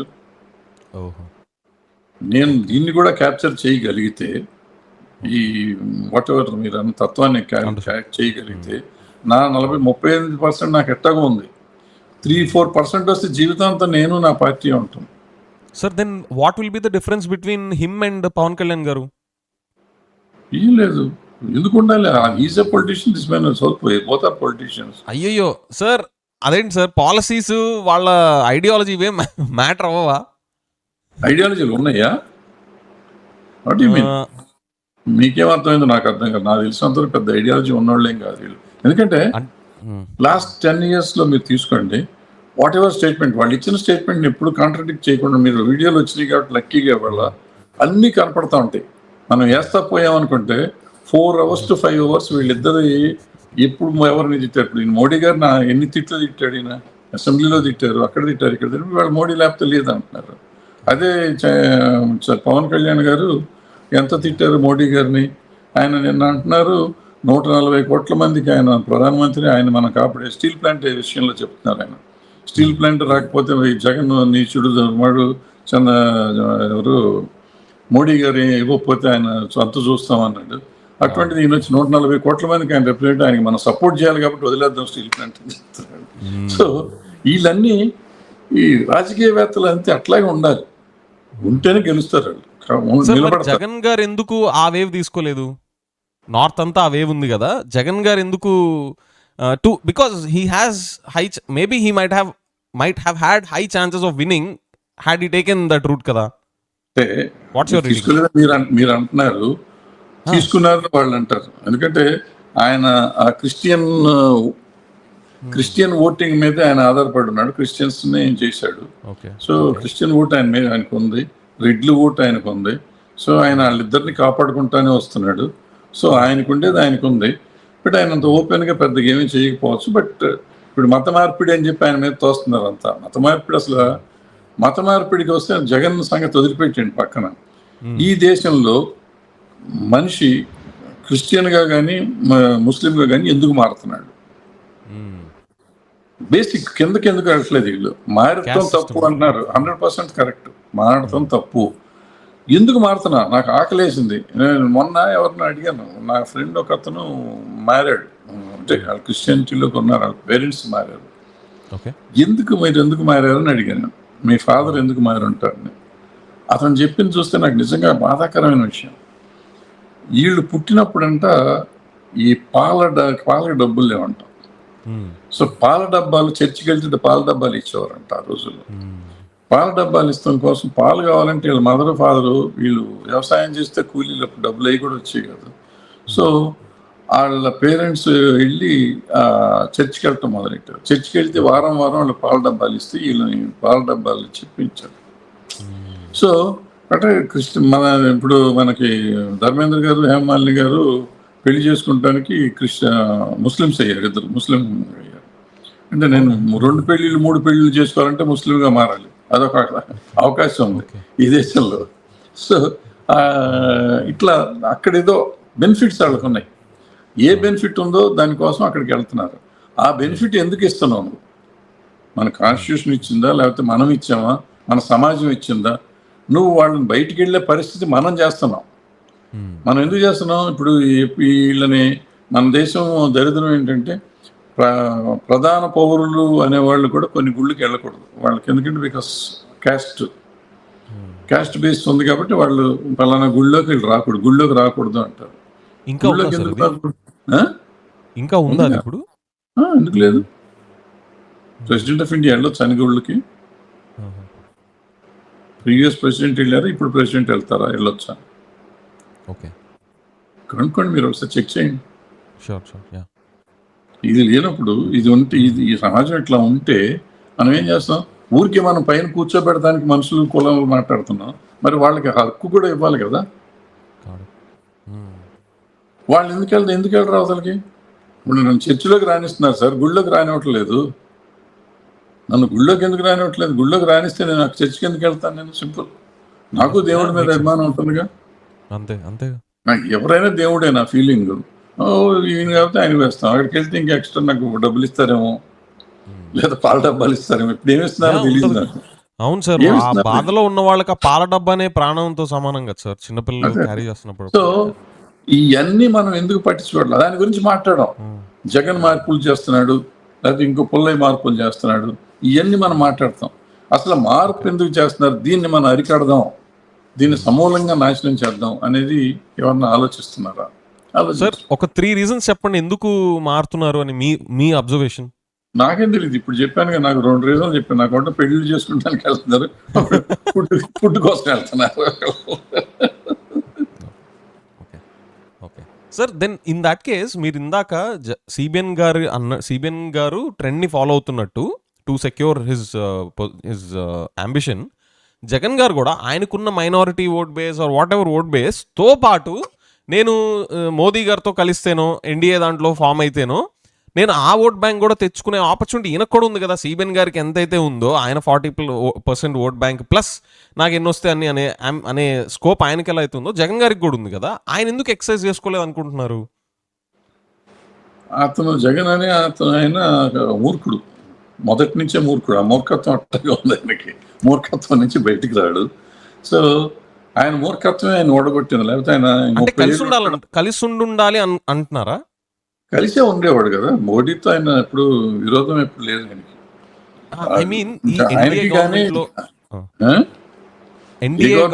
ఎన్డీఏ అలయన్స్ లో ఫామ్ అవడం సార్, జాయిన్ అవ్వలేదు కానీ అసలు మోడీ పార్లమెంట్ లేదని అంటే ముందు పరిగెత్తుకెళ్ళి ఓటేసేది తెలుగుదేశం వాళ్ళను వైఎస్ఆర్సీపీ వాళ్ళే కదా. బీజేపీ వాళ్ళు కూడా ఓట్లు వీళ్ళు ముందే వేసేస్తారు వీళ్ళు ఓట్లు.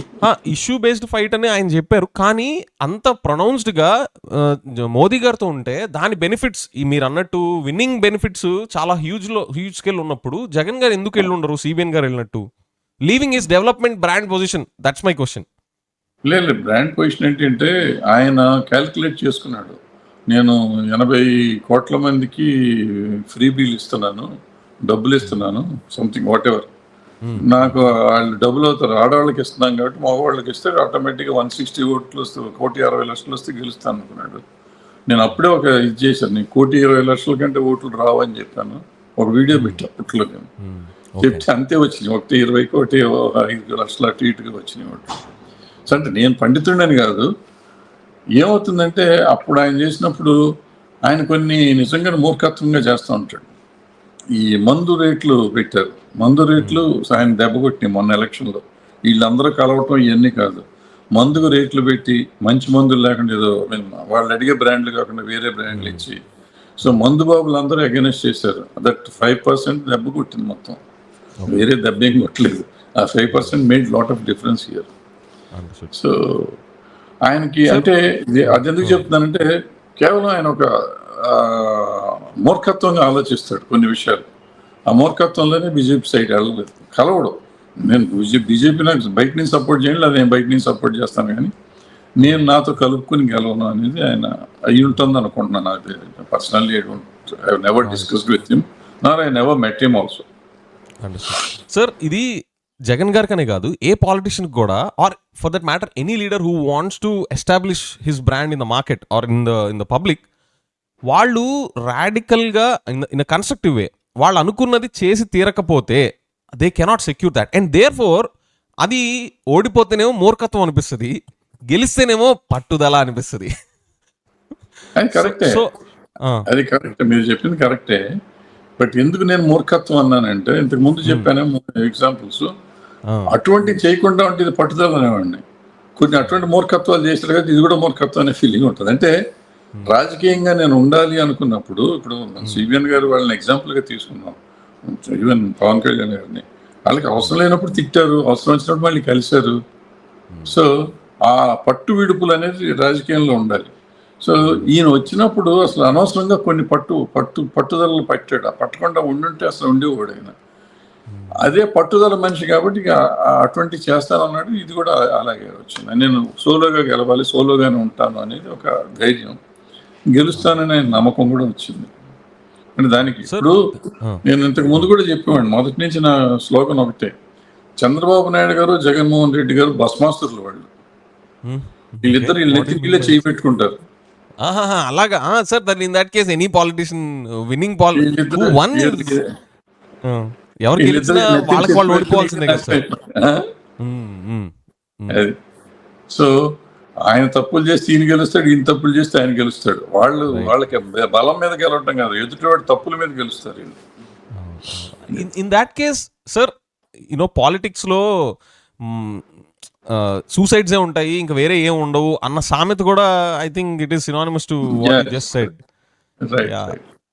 సార్ దెన్ నాకు ఇంకో క్వశ్చన్ ఏంటంటే సార్, మీరు ఇప్పుడు తెలంగాణలో ఉంటున్నారు, మీరు ఇదే లెన్స్తో అక్కడ కూడా చూస్తారు. What do you see are the differences between Telangana policies versus Andhra Pradesh policies and how these two states are growing? I understand these two are not equal in any which way. వాళ్ళ జీడిపి వేరు, వాళ్ళ పర్ క్యాపిటల్ ఇన్కమ్ అది, వాళ్ళ economy centres వేరు, మనకి వేరు, మన tax base, agriculture heavy, వాళ్ళ సర్వీస్ బేస్, ఇవన్నీ డిఫరెన్స్ ఉన్నాయి. బట్ ఇన్ స్పిరిట్ డెవలప్ అయ్యే ఒక ఫ్లేవర్ ఉంటుంది చూసారా సార్, అది తెలంగాణది ఎలా ఉంది కంపేర్ టు ఆంధ్రాది ఎలా ఉంది? What's your reading? తెలంగాణకి ఏంటంటే Hyderabad is a natural place అమ్మా, అది డెవలప్మెంట్కి ఎవరు వద్దన్నా కాదన్నా జరుగుతూ ఉంటుంది. ఎందుకంటే డెఫినెట్గా this is safe place, right? So ఆటోమేటిక్గా వద్దన్నా వస్తారు ఇక్కడికి. ఇప్పుడు ఫర్ ఎగ్జాంపుల్ లులు మాల్ ఉంది, అక్కడ మనం 99 పైసలకి ఇస్తే వాడు వస్తానంటున్నాడు, ఇక్కడికి 400 కోట్లు పెట్టి కొనుక్కొని వచ్చాడు.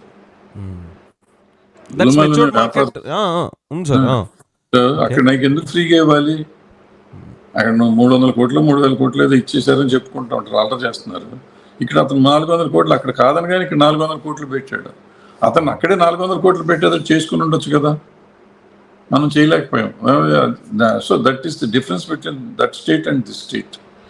సో అక్కడ నువ్వు ఇంటరాక్ట్ చేసుకుంటానికి నువ్వు ఫ్రీగా ఇవ్వటాన్ని అలవాటు చేసుకోవాలి. ఇక్కడికి వచ్చేటప్పటికి మనం ఇదే చేయాలి, తప్పదు. ఇక్కడ ఏమి చేయక్కర్లా, ఆటోమేటిక్గా డెవలప్ అవుతూ ఉంటుంది ఇది. సో ఉన్నదాన్ని నిలబెట్టుకోవడానికి ఏం చేయాలి, ఉన్న ప్రభుత్వాలు కాపాడుకుంటున్నాయి. ఓకే ఓకే సార్, అది ఫ్రీగా ఇవ్వడమే గినక ఆప్షన్ అయితే then what is the point in calling CBN garu himself as visionary? ఇప్పుడు మీరు ఉన్నాం అనుకోండి సార్, హైపోథెటికలీ మీ గురించి నాకు తెలియదు, నేను హైపోథెటికలీ చెప్తాను నా గురించి ఆన్ లైటర్ నోట్. ఒకవేళ మనం పాలసీ మేకింగ్ సిచ్యువేషన్లో ఉంటే మనం ఫ్రీగా ఇవ్వడమే కనుక ఇంకా మార్గం అయితే ఏముంది సార్, ఎనీబడి కెన్ డూ. కానీ మన ఎబిలిటీ ఎప్పుడు వస్తుంది?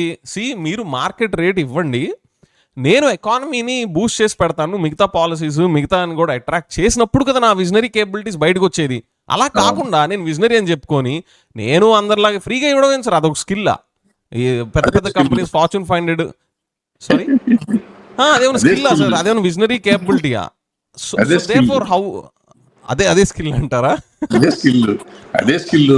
ఇప్పుడు రాజ్యంలోకి వచ్చేసరికి నేను ఇస్తాను 99 వయసులో ఫ్రీగా ఇస్తాను, మొత్తం ఊరంతా రాసిస్తానని చెప్పే ధైర్యం ఓ మంత్రికి వచ్చిందంటే ఎంత ఇది నీ సొంత సొమ్మ ఎట్లా చెప్తావు నువ్వు? యు ఆర్ జస్ట్ ఎంప్లాయీ అనకూడదు. కానీ చంద్రబాబు నాయుడు గారే చెప్పేవారు, నేను జస్ట్ సీఈఓ, అంటే మనం జీతం ఇచ్చిన సీఈఓ అని చెప్పేవాడు ఆయన. సో మంత్రులైనా అంతగా సీఈఓ కింద వాళ్ళు ఇవాళ ఏమంటున్నారు, నేను ఇస్తానయ్యా నువ్వెవడు అడుగుతానికి అంటున్నారు.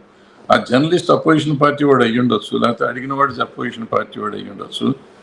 You are answerable to anybody. ఎందుకంటే అతను కూడా ట్యాక్స్ పేయర్ ఆ ఊళ్ళో, ఆ రాష్ట్రంలో. ఆ ట్యాక్స్ పేయర్ డబ్బు అది. నువ్వు 99 పైసలకు ఇచ్చిన ఆస్తి ఏదైతే ఉందో అది 100 కోట్లు 10 కోట్లు అయితే ఆ 10 కోట్ల అతనికి వాటా ఉందో 5 పైసలు 10 పైసల వాటా ఉంది. సో అతనికి అడిగే హక్కు ఉంది. నువ్వెవడో అడుగుతానికి నేను ఇస్తాను ఫ్రీగా అంటానికి నువ్వెవడో అంటున్నారు. అంటే నోరు మూసుకొని కూర్చుంటున్నారు జనం. మనం ఏం చేస్తాం దానికి? సో ఇవన్నీ టాక్టిక్స్, అంతకంటే లేదు. ఇప్పుడు ఆ లులుమాల్ కానీ ఏదైనా ఇండస్ట్రీ రావటం కానీ వస్తే 5 years ట్యాక్స్ ఎగ్జంప్షన్ ఇస్తాం మన వాళ్ళకి. ల్యాండ్ తక్కువకి ఇస్తాం. అదే ల్యాండ్ ఇప్పుడు మన రూపాయికి ఇచ్చిన ల్యాండ్ అది యాక్చువల్గా ఆ రోజు వర్త్ 10 కోట్లు అనుకున్నాం, 10 ఎకరాలు ఇచ్చాం అనుకున్నాం, 100 కోట్లు. ఆ 100 కోట్లు బ్యాంకులో పెట్టి అతను 100 కోట్ల కింద క్లెయిమ్ చేసి 90 కోట్లు అప్పు తెచ్చుకుని బ్యాంకులో మన సొమ్ముతోనే మన దగ్గర వ్యాపారం చేసి 5 సంవత్సరాలు ట్యాక్స్ ఎగ్జంప్షన్ తీసుకుని ఎంతమందికి ఉద్యోగం ఇస్తాడు? నువ్వు ట్యాక్స్ ఎగ్జంప్షన్ ఇచ్చింది కానీ 90 కోట్లు కానీ లెక్కేసుకుంటే అతను 1000 మందికి ఉద్యోగాలు ఇచ్చాడు అనుకున్నాం. 5 సంవత్సరాలు అతను ఇస్తే కూడా అతనికి రాదు. 5 సంవత్సరాల తర్వాత ఈ 90 కోట్ల 100 కోట్ల ప్రాపర్టీ 10,000 కోట్లు అవుతుంది, వాల్యూ పెరుగుతుంది. సో మనకి ఇచ్చింది ఎంత ఉంటాడు? 100 కోట్లు కూడా జీతాలు ఇచ్చి ఉండడు. నేను ఏం ఉద్యోగాలు సాధించాను? అతను రిచ్ అవుతాడు సార్. ఇప్పుడు ఆర్టిఫిషియల్ ఇంటెలిజెన్స్ ఉంది, ఏ వచ్చి జాబ్లు తినేస్తున్నా, మీరు అన్న 1000 జాబులు కూడా అవసరం ఉండవు లేవు. ఇప్పుడు అదే కదా, ఇప్పుడు ఏదో పెట్టారు, ఇప్పుడు గూగుల్ వచ్చింది అంటారు. దాంట్లో ఎంతమంది ఎంప్లాయీస్ ఉంటారు? 3 లక్షల కోట్లు అంటారు. ఎంతమంది ఎంప్లాయీస్ ఉంటారు? 1000 మంది వస్తారా మహా వస్తే? అంతే 15 బిలియన్ సార్. ఇది ఇప్పుడు ఈ లెక్కలో అయితే మనం ఐడియాలజీ అవసరం లేదు ఏపీలో పాలిటిక్స్కి ఆర్ ఏపీలో పాలిటిషియన్స్కి అని చెప్పి మనం డ్రా చేసుకోవచ్చా ఇన్ఫరెన్స్? ఐడియాలజీతో పని లేదు కదా వాళ్ళకి. ఉందని మీరు ఎందుకు అనుకున్నారు? మీ తప్పుది. నాకు ఎక్కడో ఒక హోల్డ్ ఏంటంటే, ఐడియాలజీ లేకపోతే జగన్ గారు మోదీ గారితో కలిసి ఉండేవాళ్ళు కదా అనేది ఆ ఒక్క పాయింట్ నాకు హోల్డ్ చేస్తుంది. లేదు 100% ఆయనకి కానీ ఈయనకి కానీ ఇద్దరు కుర్చీలు తప్ప వేరే నాకు ఐడియాలజీ, నాకు తెలిసిన ఐడియాలజీ ఇద్దరు సేమే నా దృష్టిలో. ఇద్దరికి కుర్చీ అయితే ఈయన నేను ఒంటరిగా పోరాడతానంటాడు, ఆయన ఎట్టయినా హుక్కార్ కుర్చీ తెచ్చుకుంటానంటాడు, నేను ఇట్టాగే పోరాడి సాధించుకుంటానంటాడు. ఈయన అంతే తేడా ఇద్దరికి నా ఉద్దేశంలో. Might be wrong. No sir, I respect your point of view sir. ఈ లెక్కలో ఇంకా మనం ఈ రిలీజన్ బేస్డ్ పాలిటిక్స్కి అలవాటు పడాలంటారా? బికాజ్ ఈ బ్యానర్స్ కట్టడం, ఈ మన టీటీడీ లడ్డు విషయంలో మీరు చూసే ఉంటారు, అంబటి గారిది ఎంత రక్కస్ అయిందో, వాళ్ళ ఫ్యామిలీ మీద attack. How do you see that sir, taking religion based topics? 100% ఆయన మాట్లాడిన మాట తప్పు. ఆయన క్షమాపణ చెప్పినా కూడా క్షమించుకోవడం మాట మాట్లాడాడు ఆయన, అది తప్పు. ఆయనది ఎంత తప్పో అంతకుముందు ఆ లేడీస్ కొంతమంది అదే మాటలు ఆయన తిట్టారు. రా రకరకాల మాటలు నేను కరెక్ట్. అనుకుంటున్నాను. యా. వాళ్ళని కూడా అరెస్ట్ చేయాలి అప్పుడు. ఈయన అరెస్ట్ చేయడం తప్పులేదు, 100% చేయమంటున్నాను నేను. వాళ్ళని కూడా అరెస్ట్ చేయాలి కదా. సాటి మనిషిని తిట్టే హక్కు వాళ్ళకి ఎక్కడిది? ఇంటికి వెళ్ళి కొట్టే హక్కు ఎక్కడిది? వాళ్ళని ఎందుకు అరెస్ట్ చేయలేదు? ఈయన అరెస్ట్ చేయండి. అసలు కొడతాం ఏంటి? ఇల్లు కొడతాం ఏంటి? ఇల్లు పగలు కొడతాం ఏంటి? ఇల్లు తగలబెడతాం ఏంటి? ఇంటి మీద అటాక్ చేయటం ఏంటి? వీళ్ళని కూడా అరెస్ట్ చేయాలి కదా. వీళ్ళ మీద కూడా కేసులు పెట్టాలి కదా. అది చేయలేదు. అది కరెక్ట్ అయిన పద్ధతి కాదు. సో మరి ఈ ఐడి చెప్పండి సార్. తప్పు జరుగుతూనే ఉంది. వాళ్ళు చేశారని వీళ్ళు చేశారని వాళ్ళు చేసి మొత్తానికి రాష్ట్రాన్ని సర్వనాశనం చేస్తున్నారు. నేను నా ఉద్దేశంలో గత ప్రభుత్వం కానీ ఈ ప్రభుత్వం కానీ రాష్ట్ర భవిష్యత్తుని తక్కువ ఆలోచిస్తున్నారు. ఎక్కువ సొంత పగలు ప్రతీకారాల మీద నడిపిస్తున్నారు రాష్ట్రాన్ని. పర్సనల్ ఈక్వేషన్ సెటిల్ చేసుకుంటున్నారు. ఈక్వేషన్ సెటిల్ చేసుకుంటున్నారు. This is not right. రాష్ట్రంలో వెనక్కి పడిపోతుంది రోజు రోజుకి. అన్ని చోట్ల మనం డెవలప్ చేసామని చెప్పి వీళ్ళు ఊరికే చెప్పటమే కానీ లిస్టులు చూస్తుంటే 130, 120, లేకపోతే 20, 30 కిందకి వెళ్ళిపోతున్నాం రోజు రోజుకి. Ranking. Yeah correct sir. Lastly Jagan గారు ఈ ఎంటైర్ టీటీడీ లడ్డు ఇష్యూలో ఆయన ఎలాంటి అప్రోచ్ తీసుకొని ఉండుంటే ఈ ఇష్యూ ఇంత పెద్దది అయ్యి ఉండేది కాదు. నేను అనేది ఇప్పుడు ఆయన పవర్లోంచి బయటకు వచ్చిన తర్వాత when CBN garu and his entire team started alleging all these comments, Jagan garu ఏమి ఇంకా చేసుంటే ఇది ఇంత దాకా ఎక్స్ప్లోడ్ అయ్యి ఉండేది కాదు. ఆర్ జగన్ గారు ఏం చేసినా కానీ ఆయనకున్న మజిల్, సిబిఎన్ గారి మీడియా మజిల్తో పోలిస్తే ఎవరైనా ఇది ఫేస్ చేసి తీరాల్సిందే అనుకుంటున్నారా? లేదు, అట్లేం కాదు. ఇప్పుడు మొన్న సిట్ రిపోర్ట్ ఏదో వచ్చింది. వస్తే వాళ్ళు ఏమన్నారు, ఈ ఫ్యాట్ కలవలేదేమో అని అన్నారు. ఓకే, దాన్ని పట్టుకుని తిరగటం ఎందుకు? ఇప్పుడు తెలివిగలవాడేవాడైనా ఏమంటాడంటే కలవలేదు, కరెక్టే. ఇప్పుడు అసలు ఎవరు కలిపారు? కలిసిందని వచ్చినప్పుడు ఈ గవర్నమెంట్లో వచ్చింది కదా, ఇప్పుడు మీరు చేశారా? దాని మీద కదా వెళ్ళాలా. వీళ్ళు సంబరాలు చేసుకుంటున్నారు, కలవలేదన్నారు, కలవలేదు అంటే కలిశారని నిన్నటిదాకా భయపడ్డారా? ఎందుకు సంబరం చేసుకున్నారు వీళ్ళు? అసలు యాటిట్యూడ్ తప్పు కదా. దేవుడికి కలిపింది అనేది తప్పు. అది తప్పు అని చెప్పి అసలు తప్పు జరిగిన తప్పు, ఈ తప్పుని సరిదిద్దాం మనందరం కలిసి. చంద్రబాబు నాయుడు గారు, నేను కూడా ఉంటాను, మన ఇద్దరం కలిసి ఈ దేవుడికి జరిగిన అన్యాయాన్ని మనం కాపాడదాం అని అంటే ఇట్ హావ్ బీన్ బాగుండేది చాలా. అది వదిలిపెట్టేసి వీళ్ళు సంబరాలు, ఫ్లెక్సీ, వీళ్ళు కూడా ఫ్లెక్సీలు కట్టారు, సంబరాలు చేశారు, వాళ్ళు ఫ్లెక్సీలు కట్టారు. కానీ జగన్ గారు, to be fair to the opposition also, వాళ్ళు గనక సార్ జగన్మోహన్ రెడ్డి గారు మీ టైంలో ఇలాంటి మా దృష్టికి వచ్చాయి, దీనికి సంబంధించి మీరు ఏమైనా ఎక్స్ప్లెనేషన్ ఇస్తారా అనుంటే రండి కలిసి శోధిద్దాము అనే అప్రోచ్ ఈయన తీసుకుని ఉండొచ్చు. కానీ వాళ్ళు దిగడమే కాదు విజయ్, అట్లా కాదు. ఇప్పుడు ఎదుటివాడు తప్పు చేస్తాడు, నేను తప్పు చేయక్కర్లా. నేను నాది తెలియాలంటే, నా డీసెన్సీ తెలియాలంటే వాళ్ళు అట్లా చేస్తాను. నేను ఇట్లా అన్నాను అనుకో, నేను గొప్ప అవుతాను, అతను గొప్ప అవుతాను. అతను అన్నాడు కాబట్టి నేను అట్లా చేయను అంటే కరెక్ట్ కాదు కదా. సో వాళ్ళు ఎక్కడ లైన్ క్రాస్ చేశారు జగన్ గారి టీము? జగన్ గారికి టీం అనవసరం. ఇప్పుడు సంబరాలు చేయాల్సిన అవసరం ఉంది. సంబరాలు చేసుకోవాల్సిన అవసరం లేదు. ఇప్పుడు వీళ్ళకి ఎందుకు సంబరాలు చేశారంటే నాకు డౌట్ ఏమొస్తుందంటే వీళ్ళు నిజం కలిపారని భయపడ్డారేమో నిన్నటిదాకా అనే వస్తుంది. అసలు ఎందుకు ఆ రోజు నుంచి అసలు కలపటం ఏంటో ముండగొడ గారు, మనం అంతా కలిసి చేద్దాం రండి. అసలు ఎవడు కలిపినని చేద్దాం. ఎందుకు బౌలేబాబుని అరెస్ట్ చేయట్లేదు, ఎందుకు ఏఆర్ని అరెస్ట్ చేయట్లేదు, ఇవన్నీ మాట్లాడాల్సింది కదా. వాటిని గురించి మాట్లాడుకుంటే డిఫెన్స్లో పడిపోయారు వీళ్ళు. ఎప్పుడైతే డిఫెన్స్లో పడుతున్నారో అప్పుడు వీళ్ళు దెబ్బతింటారు. డిఫెన్స్లోకి రావాలి. They should go with the government. ఒక రకంగా వాళ్ళు సుప్రీంకోర్టుకి వెళ్ళడం కరెక్టే, ఎందుకంటే సిబిఐ ఎంక్వైరీ పెట్టమని అడిగారు. సో ఆ ఎఫెన్సివ్ కంటిన్యూ చేయాలి. ఇప్పుడు డిఫెన్స్ పడుతున్నారు.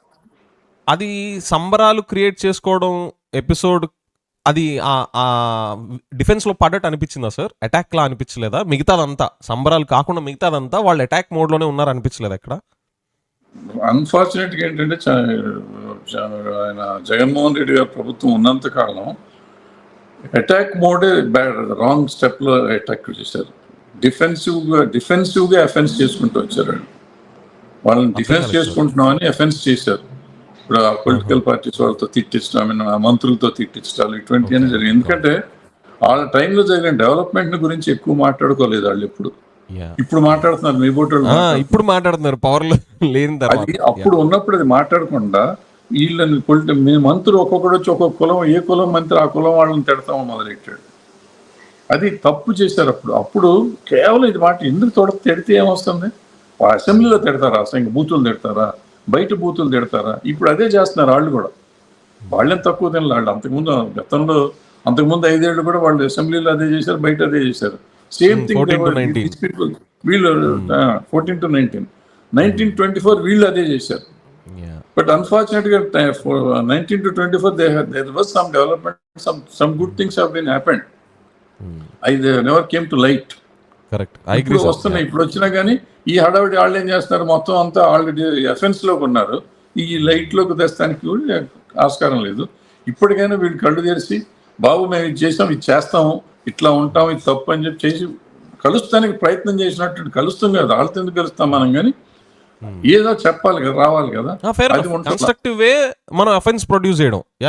అది చేయాలి, అది చేయట్లా.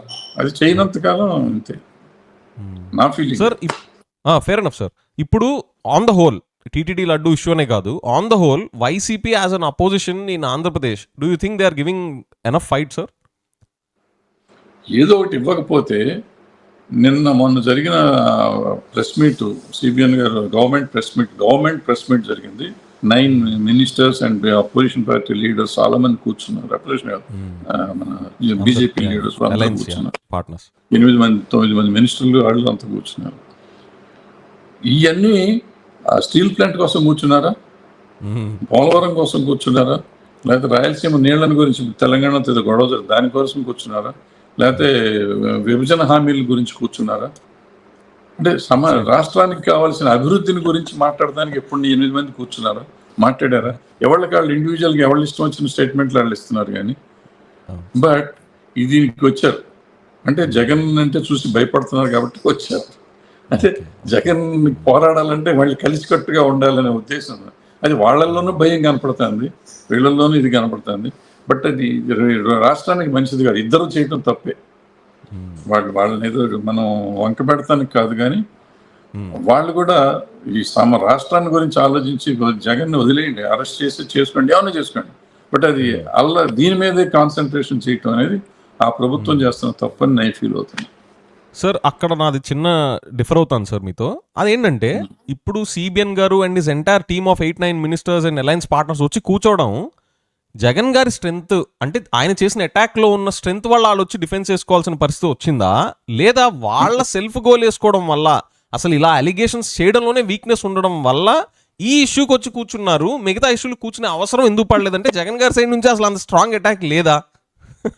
అది లేకపోవడం జగన్ గారి వీక్నెస్ ఫస్ట్ పాయింట్. ఇది చేసుకోవడం సెల్ఫ్ గోల్ వేసుకో రెండు మీరు చెప్పిన రెండింటికి దాన్ని అన్వయించుకోవచ్చు. సెల్ఫ్ గోల్ వేసుకున్నందుకు కాంపెన్సేట్ చేయడానికి వచ్చారనేది ఒక పాయింట్. ఇక్కడ ఇతను చేయకూడదు, చేయాల్సిన పని చేయట్లేదు కాబట్టి దీనికి కూడా చేస్తే వాళ్ళు 8 మంది వచ్చి ఉండేవారు అప్పుడు కూడా. అది ఇది ఎగ్జాక్ట్లీ సార్. నా దృష్టిలో వైసీపీ సరైన ఫైట్ ఇవ్వట్లేదు సార్. వాళ్ళు అపోజిషన్ గా క్వశ్చన్ చేయాల్సినంత ఇంటెన్సిటీలో, క్వశ్చన్ చేయాల్సినంత యూనో మొమెంటంతో వాళ్ళు చేయట్లా. దట్ ఈస్ వై మిగతా వాటికి ఇది 8-9 మంది దిగలేదు, దీనికి దిగారు. అండ్ దట్ టు నేను వైసీపీ వాళ్ళు నన్ను వాళ్ళ సెల్ఫ్ గోల్ వేసుకొని వాళ్ళ ఎవిడెన్సెస్ లేకుండా మాట్లాడడం వల్ల వచ్చారు అనేది నా ఇన్ఫ్లుయెన్స్ సార్. కొంతవరకు అది correct. Sure. All right sir. Any closing thoughts? I really thank having this wonderful conversation, sir. I don't know how you felt, but this is really a joy to me. Yeah, thank you very much. నాకు కూడా really liked it, love it. Super sir. మీరు chances ఇంకా sorry sir ఏం చెప్పు charges మళ్ళీ ఎప్పుడు మాట్లాడదు. ఇప్పుడు ఛార్జింగ్ అయిపోయింది ఫోన్లో, అవుతా ఉంది. అవునా? అదే sir, we're concluding anyways. Sir ఒక చిన్న నేను ఫాలో అయ్యేది చెప్తాను sir, if it's helpful to you. నేను ఇట్లా పాడ్కాస్ట్ కూర్చున్నప్పుడు ఛార్జర్ కనెక్ట్ చేసి పెట్టుకుంటాను, ఇన్ కేస్ నాదనే కాదు, మీకు in case if it goes long I think it will be helpful to you. And also sir, in the coming days or in the coming topic based గా would you be happy to join in the coming cast sir? Yeah, I don't mind if I have time. Yeah, definitely I'll join. Super. Sure. Super. Thank you, sir. Thanks for joining in today. Appreciate your time, sir. Thank you. Bye.